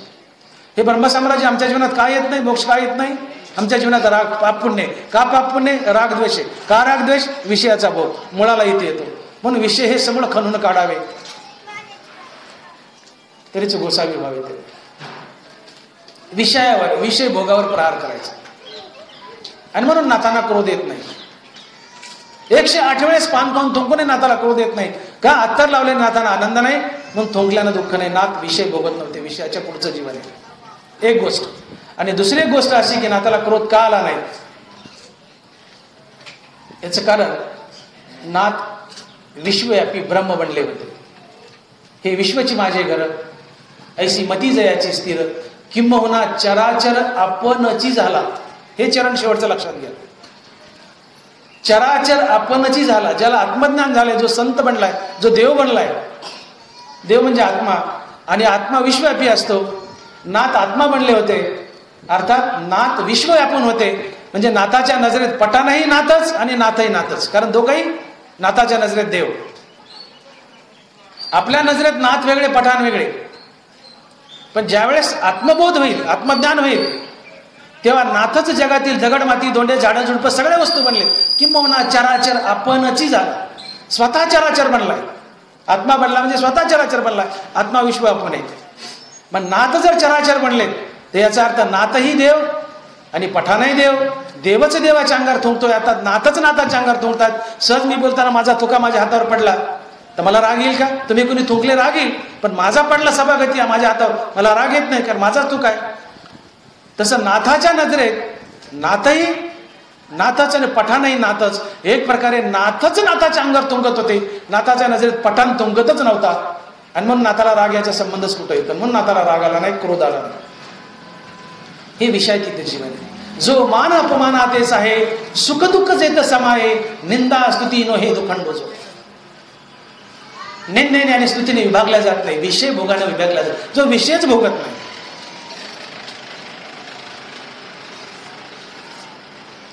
पण परमार्थ करताना एक प्रमुख गोष्ट लक्षात घ्या की मुख्य गोष्ट जर काय करायची परमार्थात प्रवेश करतात, तुकोबाराय बोलले, काम क्रोध लोभ घेऊन या संगे परमार्थाशी निघे तोच मूर्ख. आज तुम्ही परमार्थ करतायत आणि सोबत काम क्रोध लोभ ह्या जर भावना घेऊन निघाला तर तुकोबाराय तुम्हाला मूर्ख म्हणतात. मी नाही, मी तुम्हाला शहाणं म्हणतोय, कारण पुढच्या वर्षी मला यायचंय. मी तुम्हाला शहाणं म्हणतोय, पुढच्या वर्षी मला यायचंय, मी तुम्हाला शहाणं म्हणतोय. तुकोबाराय मूर्ख म्हणताय. काम क्रोध लोभ घेऊन या संगे परमार्थाशी निघे तोच मूर्ख. जो मनुष्य स्तुतीने आनंदी होतो आणि निंदेने दुःखी होतो, याचा अर्थ त्याने शब्द हा कानाचा विषय भोगला, तो परमार्थ करत असेल तर तो मूर्ख आहे म्हणले. हे तुकोबाराय बोलतायत. हो, तुम्हाला स्तुती केल्याने आनंद झाला ना, निंदा केल्याने दुःख होईल. स्तुतीने आनंद आले, निंदेने दुःखी झाले, आणि तुम्ही परमार्थात वावरतायत आणि स्तुतीने आनंद होतं, निंदेने दुःख होतं, तुकोबाराय बोलतात तू मूर्ख आहेस, कारण तू अजून विषय भोगतोयस. हे टाक, स्तुतीने आनंद नको, निंदेने दुःख होणार नाही, अशी अवस्था जीवनात आण. आता तू परमार्थात खरा प्रवेश केलास. म्हणून देव बोलतायत की काम क्रोध लोभ घेऊन या संगे परमार्थाशी निघे तोच मूर्ख. हे तिन्ही जीवी जव जागती तव निकयाची प्राप्ती, माझे कान न ऐकती देवही म्हणे. जोपर्यंत हे तीन तुमच्या अंतःकरणात जागेत, काम क्रोध लोभ, तोपर्यंत तुम्हाला निके अशा परमात्म्याची प्राप्ती होणार नाही. हे घातक आहेत, हे शत्रू आहेत, कारण यांच्या पोटी पाप जन्म घेतात. हे काम क्रोध लोभ पापाचे बाप आहेत, आणि जेव्हा जेव्हा पाप जीवनात निर्माण होईल ते भोगण्यासाठी जन्म धरावा लागेल, आणि संसार तुमच्या नशिबी ठेवलाच. नंदनबारा बोलले, एरवी बाह्य तरी विषय नाही, पण मानसी जरी होईल काही तरी सांधे तुझी पायी हा संसार असेल. बाहेरून तुम्ही विषयाचा त्याग करता, पण अंतःकरणात विषय वासना थोडी शिल्लक असेल, त्या विषय भोगातून राग द्वेष आणि पाप पुण्य आणि संसार बंधन तुमच्या नशिबी ठेवलेलंच आहे. म्हणून मुख्य आधी विषय त्याग, विषयाचा त्याग करा. या काम क्रोधाबद्दल वर्णन करताना ज्ञानोबा बोलले की याला गळाची उपमा दिली आहे. एखादा मनुष्य, मी बोलून गेलो त्याच्यामुळे, इंद्रिय कामू असे लावी सुख दुराशे, जैसा गळी मिनी आमुषे भुलवीजे का, परी तया माझी गळू आहे, जो प्राणाते घेऊन जाय, जे ठावी नोय झाकलेपणे. तसे अभिलाषेने कीजे, विषयाची आशा धरी जाईल, तरी वरपडा होईजेल क्रोध नळा. बंद करा ते.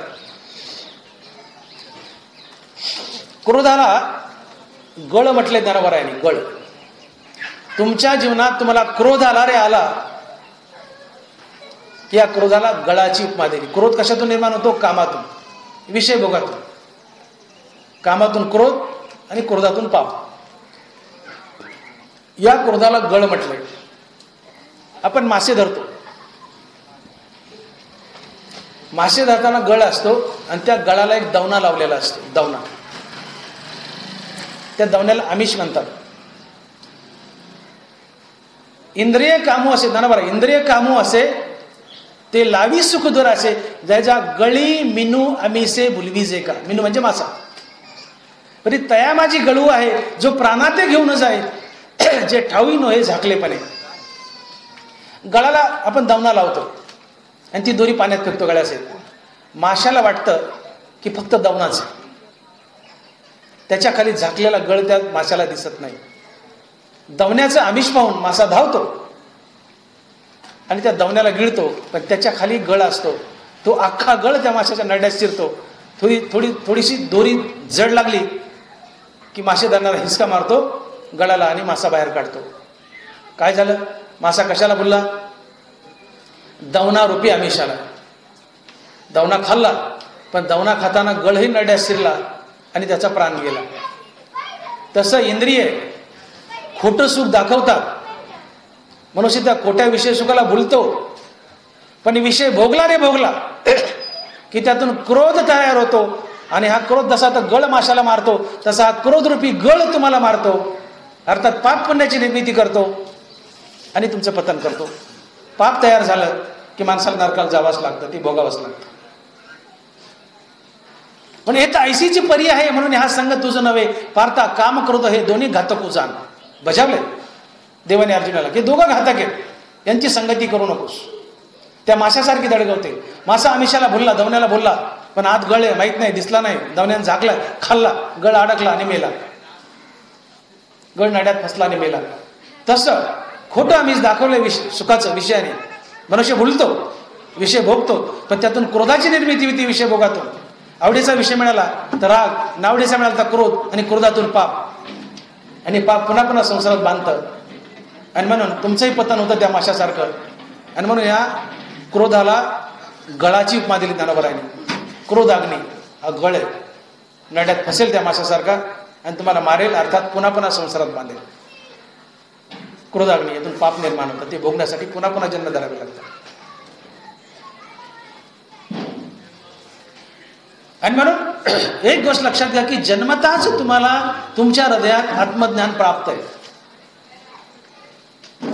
तुम्हाला आत्मज्ञानाच्या प्राप्तीसाठी कुठं जायची किंवा साधना तपस्या करायची काही गरज नाही. तसा हृदया माझी मी राम.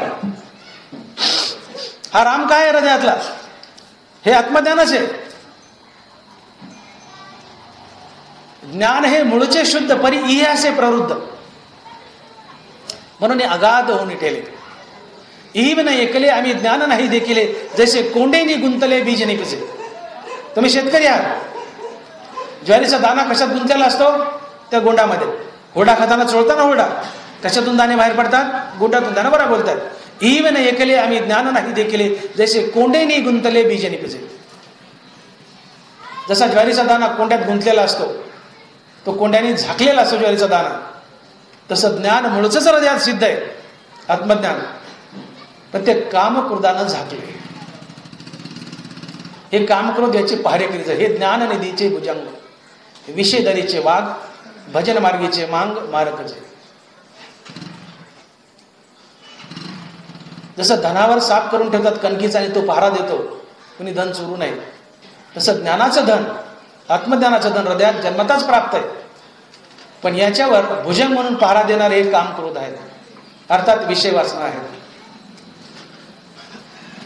दरवाजामध्ये कुणी पहारेकरी असेल त्याला बाजूला ढकलल्याशिवाय तुम्हाला घरात प्रवेश मिळत नाही. तसे कामक्रोध बाजूला ढकलल्याशिवाय तुम्हाला भगवंताच्या आत्मज्ञानाच्या ठेव्यापर्यंत, हृदयापर्यंत पोहोचता येत नाही. जमिनीमध्ये पाणी मुळच सिद्ध आहे, फक्त त्याच्यावरचा मातीचा दल बाजूला करावा लागतो. पाणी मुळच आहे जमिनीत, तुम्ही आणत नाही. विहीर खोदली म्हणजे पाणी आणलं का कुठून? पाणी मुळच आहे, फक्त त्याच्यावरचा मातीचा दल बाजूला केला, पाणी मुळच आहे. आत्मज्ञान मिळवलं म्हणजे कुठून आणलं नाही, ते मुळच हृदयात आहे. त्याच्यावरचा कामक्रोधाचा दल बाजूला करायचा, कारण कामक्रोधाने त्याला झाकले. हृदय कामू असे तो लावी सुखदूर असे, फळाचे निहावे फळाचे निहावा हृदय झाला कामू रिगावा, तयाचे घसणी दिवा ज्ञानाचा गेला. ज्ञानोबा बोलतात, ओयाकडे लक्ष द्या. फळाचे हवा हृदय झाला कामा रिगावा, तयाचे घसणी दिवा ज्ञानाचा गेला. तुम्ही कोणताही विषय भोगला, आता आपण कानाचा विषय पाहिला, तुमची कोणी निंदा केली आणि निंदा केली रे केली की निंदा करणाऱ्याबद्दल आपल्या मस्तकात तिडीक उठते. उगीच तुम्हाला 10-5 शिव्या जर दिल्या एखाद्या माणसाने, तुमचा माथा ठणकायचा नाही का? हेच विषय भोग आहेत, यालाच विषय भोग म्हणायचं. तुम्हाला 4 शिव्या दिल्या, निंदा केली म्हणजे 4 शिव्या दिल्या, 2 थोबाडात मारल्या.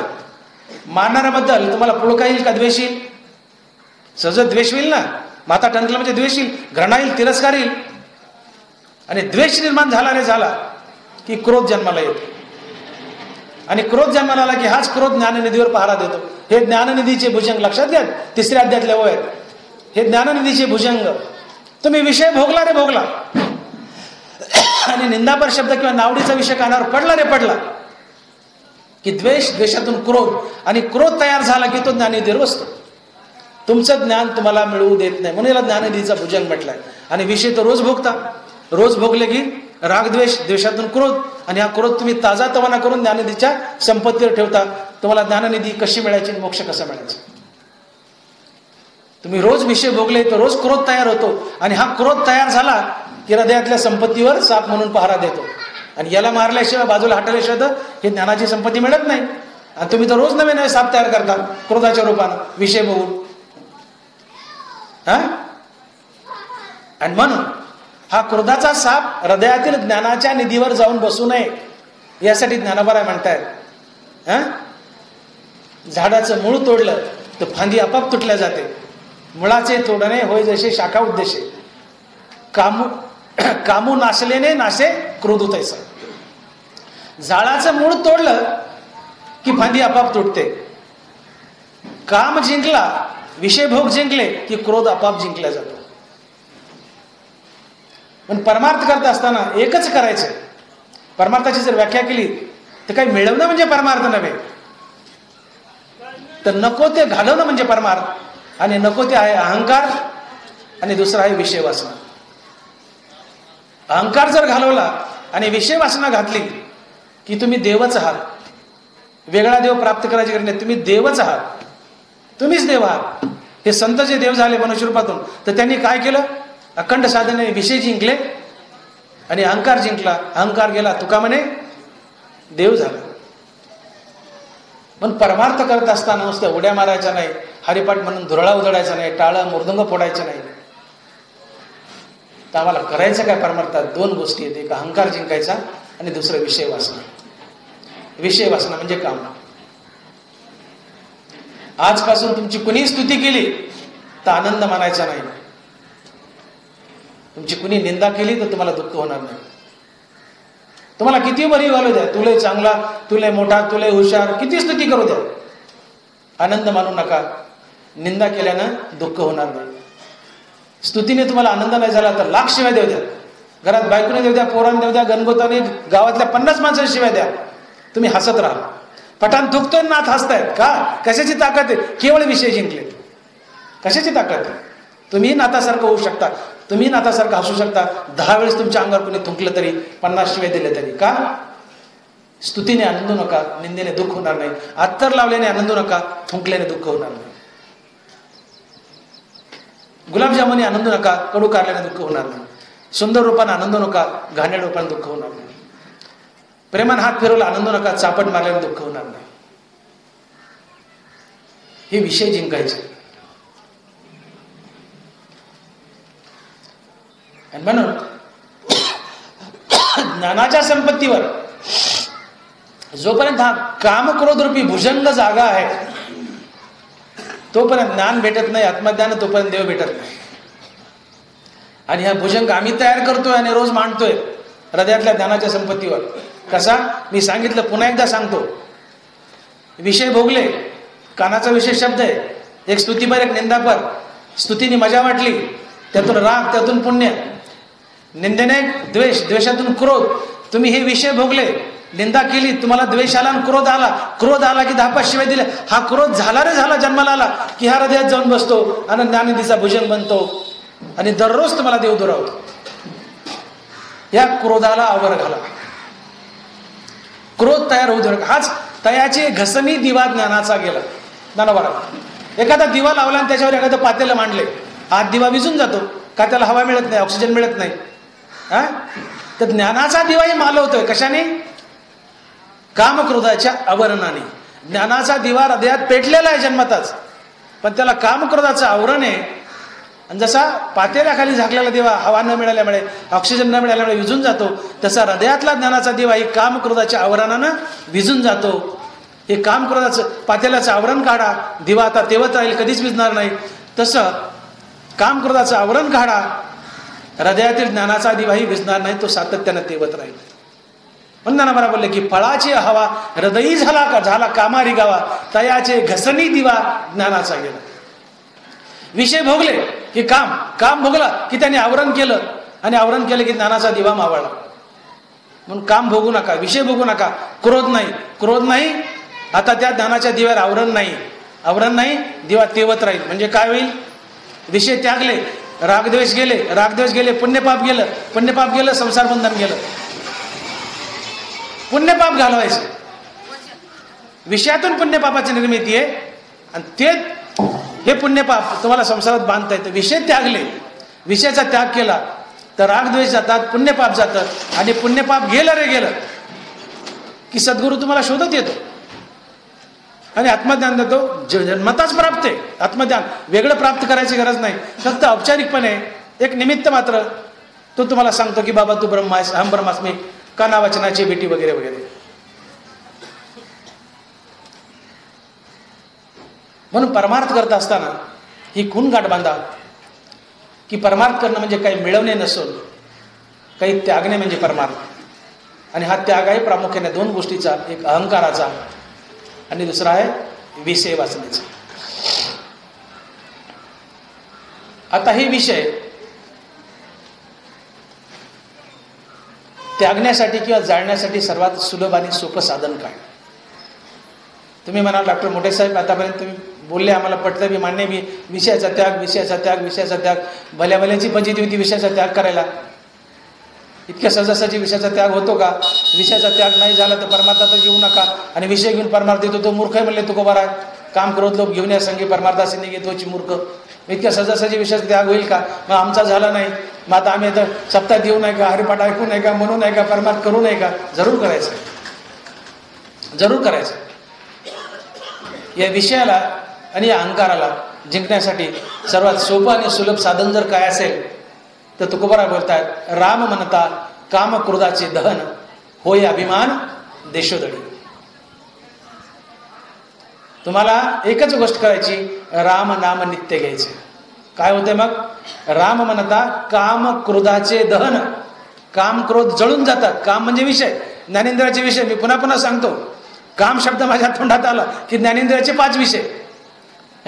हे डोळा, नाक, कान वगैरे सांगितले ना मी, शब्द, रूप वगैरे वगैरे, हे विषय कशाने जळतात? राम म्हणता काम क्रोधाचे दहन. आणि क्रोध हा कामाच्या पोटी जन्म घेतो. क्रोधाला स्वतंत्र जन्मच नाहीये. तुमची निंदा केली आणि निंदा जर तुम्ही पचवली तर तुम्हाला क्रोधच येत नाही. निंदा नाही पचवली तर क्रोध येईल.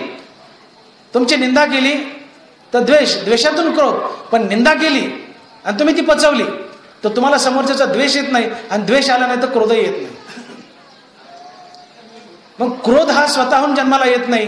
काम अर्थात ज्ञानेंद्रियाचा विषय भोगला तरच क्रोध जन्माला येतो, अन्यथा क्रोध जन्मालाच येत नाही. म्हणून काम हा क्रोधाचा बाप आहे आणि क्रोध पापाचा बाप आहे.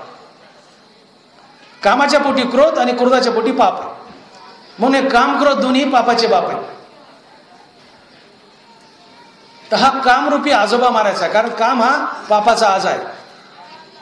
काम क्रोधाचा बाप आणि क्रोध पापाचा बाप. म्हणजे पापाचा हा काम काय झाला? आजोबा झाला. हा कामरूपी आजोबा आपल्याला मारायचा. हा आजोबा मेला की नातू आपाप मरतो. कामरूपी आजोबा मारायचा, पापरूपी नातू मरतो. हा कामरूपी आजोबा मारायचा आहे. त्याला सर्वात सुलभ साधन काय असेल तर राम म्हणता काम क्रोधाचे दहन, होय अभिमान देशोदडी. तुम्ही सातत्याने रामनाम घ्या. तुका म्हणे देह भरिला विठ्ठले, काम क्रोध केले घर रीते. तुम्ही तुमचा देह विठ्ठल नामाने ठासून मारायचा. याला लक्षात, एखाद्या ज्वारीचं पोत आहे, त्याच्या बुडाला बाजरी भरली, अर्ध पोतं बाजरी, आणि वरून वरच्या अर्ध्या पोत्यात ज्वारी भरली. पण तुम्ही वरून पुन्हा पुन्हा ज्वारी ठासायले, खालची बाजरी पोतं फाटकय, खालची बाजरी सांधीतून निघून जाईल, पोतं रिकाम होईल आणि ज्वारीच भरल. देह विठ्ठल नामाने ठासून मारायचा आहे. काम क्रोध पळून जातील. काम क्रोध केले घर रीते. एकदा एक किरायदार एका मालकाच्या घराला चिटकून बसला. काही केलं घर सोडेना, काही केलं घर सोडेना.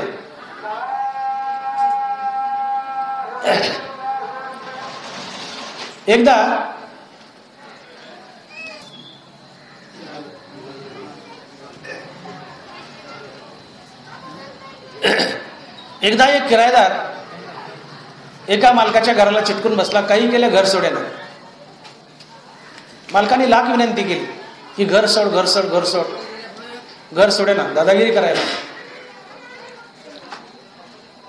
एकदा त्या गावामध्ये एका मंत्र्याची सभा होती आणि मंत्र्याच्या सभेला घर मालक आणि किरायदार दोघेही गेले. सभा संपली मंत्र्याची. तो मंत्री आला आणि घर मालकाच्या हातात दिला, पाठीवर हात फिरवला, गळ्याला गळा लावला आणि मंत्र्याने आपल्या गाडीत घेतलं त्या घर मालकाला आणि घरी गेला आणि त्या घर मालकाच्या घरी जाऊन चहा पिला, नाश्ता केला. हा सगळा प्रकार त्या किरायदाराने पाहिला. आधी लाख प्रयत्न करून, मालक लाख प्रयत्न करत होता की घर सोड, घर सोड, सोडत नव्हता, घराला चिटकून बसला होता. पण मंत्री घर मालकाच्या घरी आला, चहा पाणी पितोय, नाश्ता करतोय, हे पाहिल्यानंतर त्या किरायदाराने विचारलं की मंत्री साहेब तुमच्या घरी कसं काय? म्हणजे माझे क्लासमेट आहेत, वर्गमित्र आहेत, आम्ही एका वर्गात शिकलोय. एवढं ऐकलं की संध्याकाळी सगळा चंबुगुबाळ बांधला आणि त्या माणसानं आपाप घर सोडलं आणि पळून गेला, निघून गेला. का? याची पोच फार वर आहे. मंत्री याचा मित्र आहे, क्लासमेट आहे, वर्गबंधू आहे. उद्या मंत्र्याच्या हाताने हा त्रास देऊ शकतो आणि माझी नोकरी घालू शकतो, या भीतीपोटी किरायदार घर सोडून आपाप पळून गेला. तसं विठ्ठल नामानं देह ठासून भरला आणि विठ्ठल जर तुमच्या हृदयात किंवा शरीरात राहायला आला तर काम क्रोधरूपी किरायदार सुद्धा विठ्ठलाच्या धाकानं, मंत्र्याच्या धाकानं किरायदार गेला, तसं काम क्रोधरूपी किरायदार विठ्ठलाच्या धाकानं तुमचं किरायाचं घर सोडून पळून जातात. आणि म्हणून परमार्थ करत असताना एकच करायचं की देह विठ्ठल नामानं ठासून भरायचा. तुका म्हणे देह भरिला विठ्ठले, काम क्रोध केले घर रीते. आमचं हृदय, आमचं पोट विकारानं भरलंय. ज्या दिवशी आमचं पोट विकार रहित होईल त्या दिवशी देव आम्हाला ओठाला लावतो. एकदा गवळणीने बासरीला विचारलं की म्हणले, हे बासरी, तू काय नशिबान आहेस म्हणले की ज्या कृष्णाच्या एका भेटीसाठी आम्ही आयुष्यभर तडपतोय तो देव तुला ओठाला लावतो, काय कारण म्हटलं. ती बासरी म्हणाली, गवळणी आतून जरा वाकून बघ मला मी कशी दिसते. गवळीने वाकून पाहिलं तर म्हणली, बासरी तू पोकळेस. म्हणजे मी पोकळे ना आतून, तशी तूही आतून पोटानं पोकळ हो, अर्थात विकार रहित हो. मी आतून पोकळ आहे म्हणून देव मला ओठाला लावतो, तूही पोकळ हो, देवही तुला ओठाला लावेल, आपलंसं करून घेईल. मी पोकळ आहे, तू पोकळ हो, तू पोकळ हो म्हणजे तुझं पोट पोकळ कर, म्हणजे काम क्रोधरूपी विकार नाहीसे कर. ते पोटात भरले, हृदयात भरले, तोपर्यंत पोट भरलेलं आहे, ते घालव, पोट रिकामं होईल, मोकळं होईल. रिकामं झालं की देव तुलाही ओठाला लावेल, आपलंसं करून घेईल. देव आम्हालाही आपलंसं करून घेईल. आमचं पोट भरलंय काम क्रोधरूपी विकारानं, हे विकार घालवा, पोट रिकामं होईल. बासरी रिकामी, ओठाला लावली, पोट रिकामं करा, देव आम्हालाही ओठाला लावेल. रिकामं करा म्हणजे स्वच्छाला जाऊन नाही, सकाळी टामराळ घेऊन. रिकामं करा म्हणजे यातले काम क्रोध घालवा म्हणजे रिकामं. तुका म्हणे देह भरिला विठ्ठले, काम क्रोध केले घर रीते. आणि म्हणून परमार्थ करताना आम्हाला करायचं काय तर काम क्रोध जिंकायचे. इंद्रियाचे धनी आम्ही झालो गोसावी, काम क्रोध दोन्ही दिले बंदी खाणी, इंद्रियाचे धनी आम्ही झालो गोसावी. आणि अखंड रामनामानं काम जळतं. काम जळाला की क्रोधही जळतो. क्रोध जळाला की पापाची निर्मिती नाही, पापाची निर्मिती नाही की संसार बंधन नाही. म्हणून या चरणाकडे बारकाईने लक्ष द्या की राम म्हणता काम क्रोधाचे दहन होय अभिमान देशोधडी. रामनामानं अभिमान पळून जातो आणि विषय जळतात. आणि या दोन गोष्टी तुम्हाला संसारात पुन्हा पुन्हा बांधतात. या दोनच गोष्टी, एक अहंकार आणि दुसरा विषयभोग. अहंकार म्हणजे मी आणि माझं, आणि विषयभोग म्हणजे आता पण आपण चर्चेले नाना प्रकारचे विषय. या दोन गोष्टी जर शरीरातून पळून गेल्या, अहंकार आणि विषयभोग, तर तुम्ही परमात्माच आहात, तुम्ही स्वतःच देव आहात, तुम्हीच संत आहात. ते चालते ज्ञानाचे बिंब, तुम्हीच चालता बोलता देव आहात. पण परमार्थ करता असताना करायचं काय तर फक्त अहंकार आणि विषय वासना आम्हाला जिंकायच्यात, जाळायच्यात, मारायच्यात. आणि त्यासाठी बलवान साधन काय असेल तर भगवंताचं नाम, रामनाम. कारण रामनामाने अहंकार जळाला, रामनामानं विषय कामक्रोध जळाले. कामक्रोध जळाले की पाप पुण्याची निर्मिती नाही. मी बोलून गेलो, गडगंजे पाप आहे तुम्ही नरकाला जाल, गडगंजे पुण्य स्वर्गाला जाल. पाप पुण्य समान आहे, पुन्हा मनुष्य व्हाल. पाप पुण्य शिल्लक नाहीये, तुम्ही मोक्षाला जाल. पण परमार्थ करत असताना आपल्या पदरी पापही शिल्लक राहू नये, पण पुण्यही शिल्लक राहू नये याची काळजी घ्यावी. अन्यथा तुकोबर असं बोलले नसते, तुका म्हणे आम्ही झालो अग्निरूप. तुका म्हणे आम्ही झालो अग्निरूप, नेदी लागो पाप पुण्य अंगा. का बोलले तुकोबर आहे? तुकोबर आहे असं बोलू शकले असते, तुका म्हणे आम्ही झालो अग्निरूप, नेदी लागो पाप अंगा. असं नाही बोलले तुकोबर आहे, नेदी लागो पाप पुण्य अंगा. पाप जसा मळ आहे तसं पुण्यही एक मळ आहे. पाप नरकाला नेतं तर पुण्य स्वर्गाला नेतं. आणि भोगावंच लागतं, आणि भोगून भोगायला शेवट आहे. मग तया इंद्रपणाची पावटी सरे, सभेची येऊ लागा ती माघारे. इंद्रपणाची उटी उतरे, तया पुण्याची पावटी सरे, मग येऊ लागा ती माघारे. पुण्य केलं इंद्र व्हाल, स्वर्गाला जाल, पण भोगून झालं की खाली किडामुंगी व्हावं लागतं. पापही भोगावं लागतं, पुण्यही भोगावं लागतं. नाशा दोघाला आहे, भोगूनच पार पाडावं लागतं. पण पाप तर पदरी बांधूच नका, पण पुण्यही पदरी बांधू नका. कर्म करा, सत्कर्म वाटेल तेवढे करा, टोपल्यानं पुण्य करा, पण ते पुण्य भगवंताला अर्पण करा. ईश्वरार्पण बुद्धीनं कर्म करा, म्हणजे पुण्यही पदरी शिल्लक राहत नाही. कारण पुण्य भरपूर शिल्लक राहिलं तर स्वर्गाला जाताल, पाप शिल्लक राहिलं नरकाला जाल. पाप पुण्य समान झालं पुन्हा माणूस व्हाल, पाप पुण्य शिल्लक नाही तर देव व्हाल, मुक्त व्हाल, संत व्हाल. आणि मग जोपर्यंत विषयाचा भोग आहे, विषय भोग आहे, तोपर्यंत रागद्वेष, आणि जोपर्यंत रागद्वेष तोपर्यंत पुण्य आणि पाप, आणि पुण्य आणि पाप आहे तोपर्यंत संसार बंधन नशिबी ठेवलेलंच. आणि म्हणून रामनामानं अहंकार तर जळतोच. मी देह नसून आत्मा आहे या बोधावर मनुष्य आरूढ होतो. अहंकार तर जळतोच, पण रामनामानं काम आणि क्रोधही जळतो. आणि काम क्रोध जळाले की रागद्वेष आणि पुण्यपापही जळतात. तुमच्या जीवनात पाप पुण्याची निर्मिती होत नाही.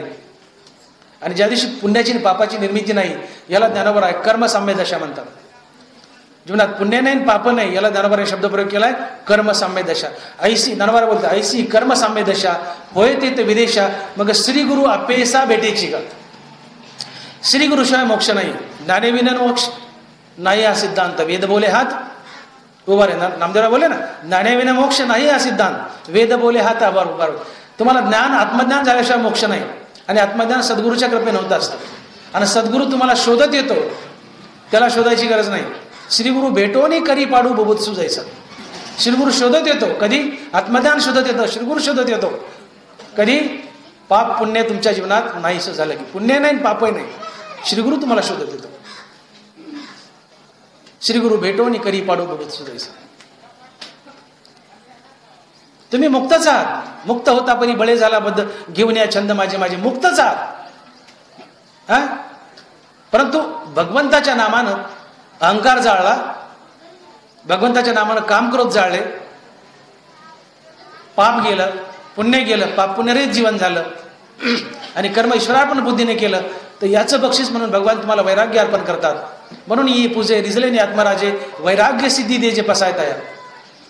तुम्ही ईश्वरार्पण बुद्धीने कर्म केले तर या कर्मानं प्रसन्न होऊन भगवंत तुम्हाला वैराग्य प्रसाद म्हणून बहाल करतात. भगवंतानं वैराग्य बहाल केलं, भगवंताच्या नामानं कामक्रोध जळाले, भगवंताच्या नामाने अहंकार जळाला.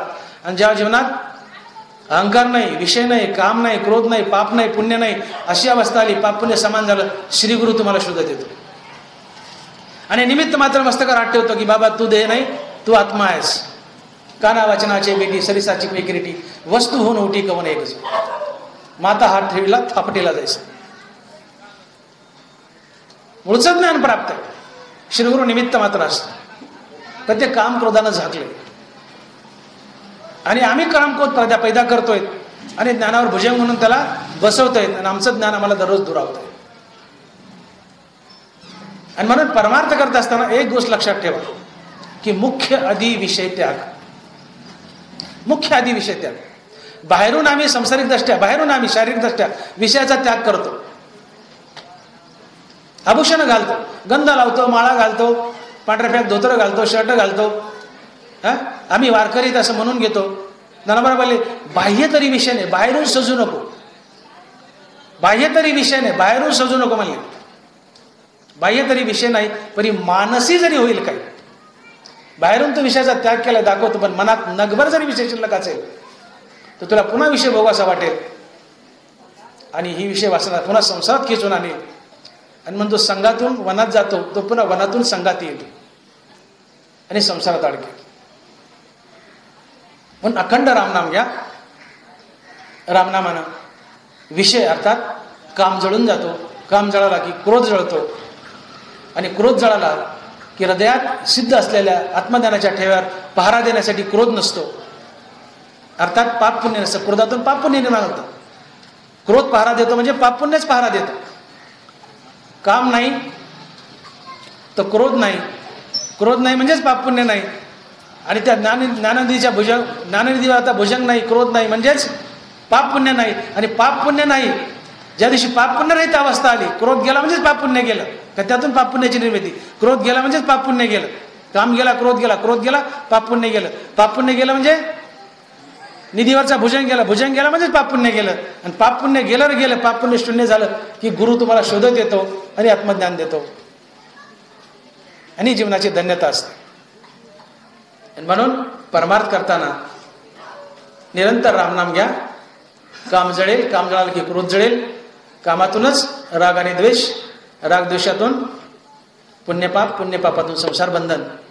आणि मग ज्ञानोबा बजावतात की बाबा परमार्थ करताना मुख्य आधी विषय त्याग. अर्जुना विषय आगवे सर्वथा मनोनी सांडावे, मग रागद्वेष स्वभावे नासतील.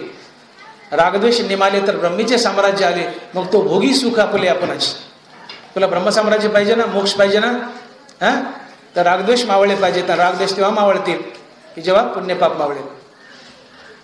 कारण विषयभोगातून रागद्वेष, रागद्वेषातून पुण्यपाप, पुण्यपापातून संसार बंधन. म्हणून विषय भोगू नका, विषयाचा त्याग करा. बाहेरून आम्ही विषयाचा त्याग केला दाखवतो, पण नगभरी विषय जर अंतःकरणात शिल्लक असेल तर पुन्हा विषय भोगा वाटतील. तुम्ही संघातून वनात गेले, पण वनातून तुम्हाला ते संघात खेचून आणतील. विषयाची अभिलाषा जागृत होईल, पुन्हा विषय भोगाल. आणि विषय भोगले की त्या माणसाचं पतन होतं. कारण विषय भोगातून पापाची निर्मिती येते आणि गडगंजे पाप असले की मनुष्य नरकाला जातो. म्हणून ज्ञानोबा बोलले की विषयाचे ध्यान विपाय वाहे मन, तरी ये सनी पतन घेऊन सीत पाहिजे. विषय भोगले की तुम्ही नरकालाच जाता. ज्ञानोबा बोलतात विषयाचे ध्यान विपाय वाहे मन, तरी हे सनी पतन घेऊन सीत पावे. पतन म्हणजे नरक. विषय भोग, त्यातून क्रोध, क्रोधातून पाप, आणि पाप म्हणलं की नरक, संसार बंधन. म्हणून बाहेरून विषयाचा त्याग केलेला दिसतो, पण अंतःकरणात थोडाही शिल्लक असेल तो पुन्हा संसारात बांधतो. आणि म्हणून अर्जुनाने जो प्रश्न केलाय की असता संगू सांडिती संसर्गो करिता न धाती वनवासीही सेविती जनपदाते. देवा अज्ञानाने चुकलं ठीक आहे, पण ज्ञानी का चुकतो? पेशंट दारू, मूळ विषय सुरुवात, पेशंट दारू पिऊन चुकला, पण डॉक्टरने दारू पिऊन का चुकावं? डॉक्टर तर ज्ञानी आहे ना. आंधळा दळण करताना चुकतो, पण डोळसानं दळण करताना का चुकावं? खड्याबरोबर ज्वारी का फेकावी? तेव्हा अज्ञानी चुकतात, संघातून वनात जातात, पुन्हा वन सोडून संघात येतात. अज्ञानी चुकतो, पण ज्ञानाने का चुकावं? तर देव बोलतात की बाबा याचं मूळ कारण काय असेल की हृदयी विषय स्मरती तरी निसंग अपजे संगती, आणि संगी प्रगते मूर्ती अभिलाषाची. तो संघातून वनात गेलाय, पण वनात गेलाय पण त्याच्या मनात विषयाची वासना शिल्लक घेऊन गेलाय. विषय वासना खणून काढलेली नाही, आणि जी विषय वासना सोबत घेऊन गेलाय ती पुन्हा विषय भोगवण्यासाठी त्याची अभिलाषा जागृत करते, आणि विषय भोगण्यासाठी पुन्हा संसारात खेचून आणते, आणि संसार बंधनात जन्मांच्या फेऱ्यात बांधते. म्हणून अर्जुना बाहेरून विषय त्याग केला याला किंमत नाही. विषय त्याग हृदयातून करावा, अंतःकरणातून करावा. विषय हे मुळासेत खदून काढावे, तर तू खरा गोसावी, खरा संत, खरा स्वामी, खरा देव. आणि मग ज्ञानोबा बोलले की बाह्य विषय त्यागाला किंमत नाही, अंतःकरणातून विषय त्याग करा. आणि जर नाही केला तर हेच विषय परत खेचून आणतील संसारात, विषय भोगायला लागतील. त्यातून रागद्वेष, त्यातून पुण्यपाप, आणि पुण्यपाप भोगण्यासाठी पुन्हा पुन्हा जन्म धरावे लागतात. आणि पुन्हा पुन्हा जन्म धरणे, पुन्हा पुन्हा मरणे म्हणजे संसार बंधन. हा नशिबी संसार ठेवलेलाच आहे. आणि म्हणून ज्ञानोबा बोलतायत एरवी बाह्य तरी विषय नाही, परी मानसी जरी होईल काही, तरी सांधे तुची पाही हा संसार हो असे. पुंडलिक वरदे हरी विठ्ठल. श्री ज्ञानदेव गोपाल कृष्ण भगवान, माऊली ज्ञानेश्वर महाराज, जगद्गुरु तुकाराम महाराज की जय. आता विश्वात्मके देवे येणे वागेज्ञ तोषावे, तोषो निमज द्यावे. जे कळांची व्यंकटी सांडो, तया सत्कर्मी रती वाढो, भूता परस्परे पडो, दुरितांचे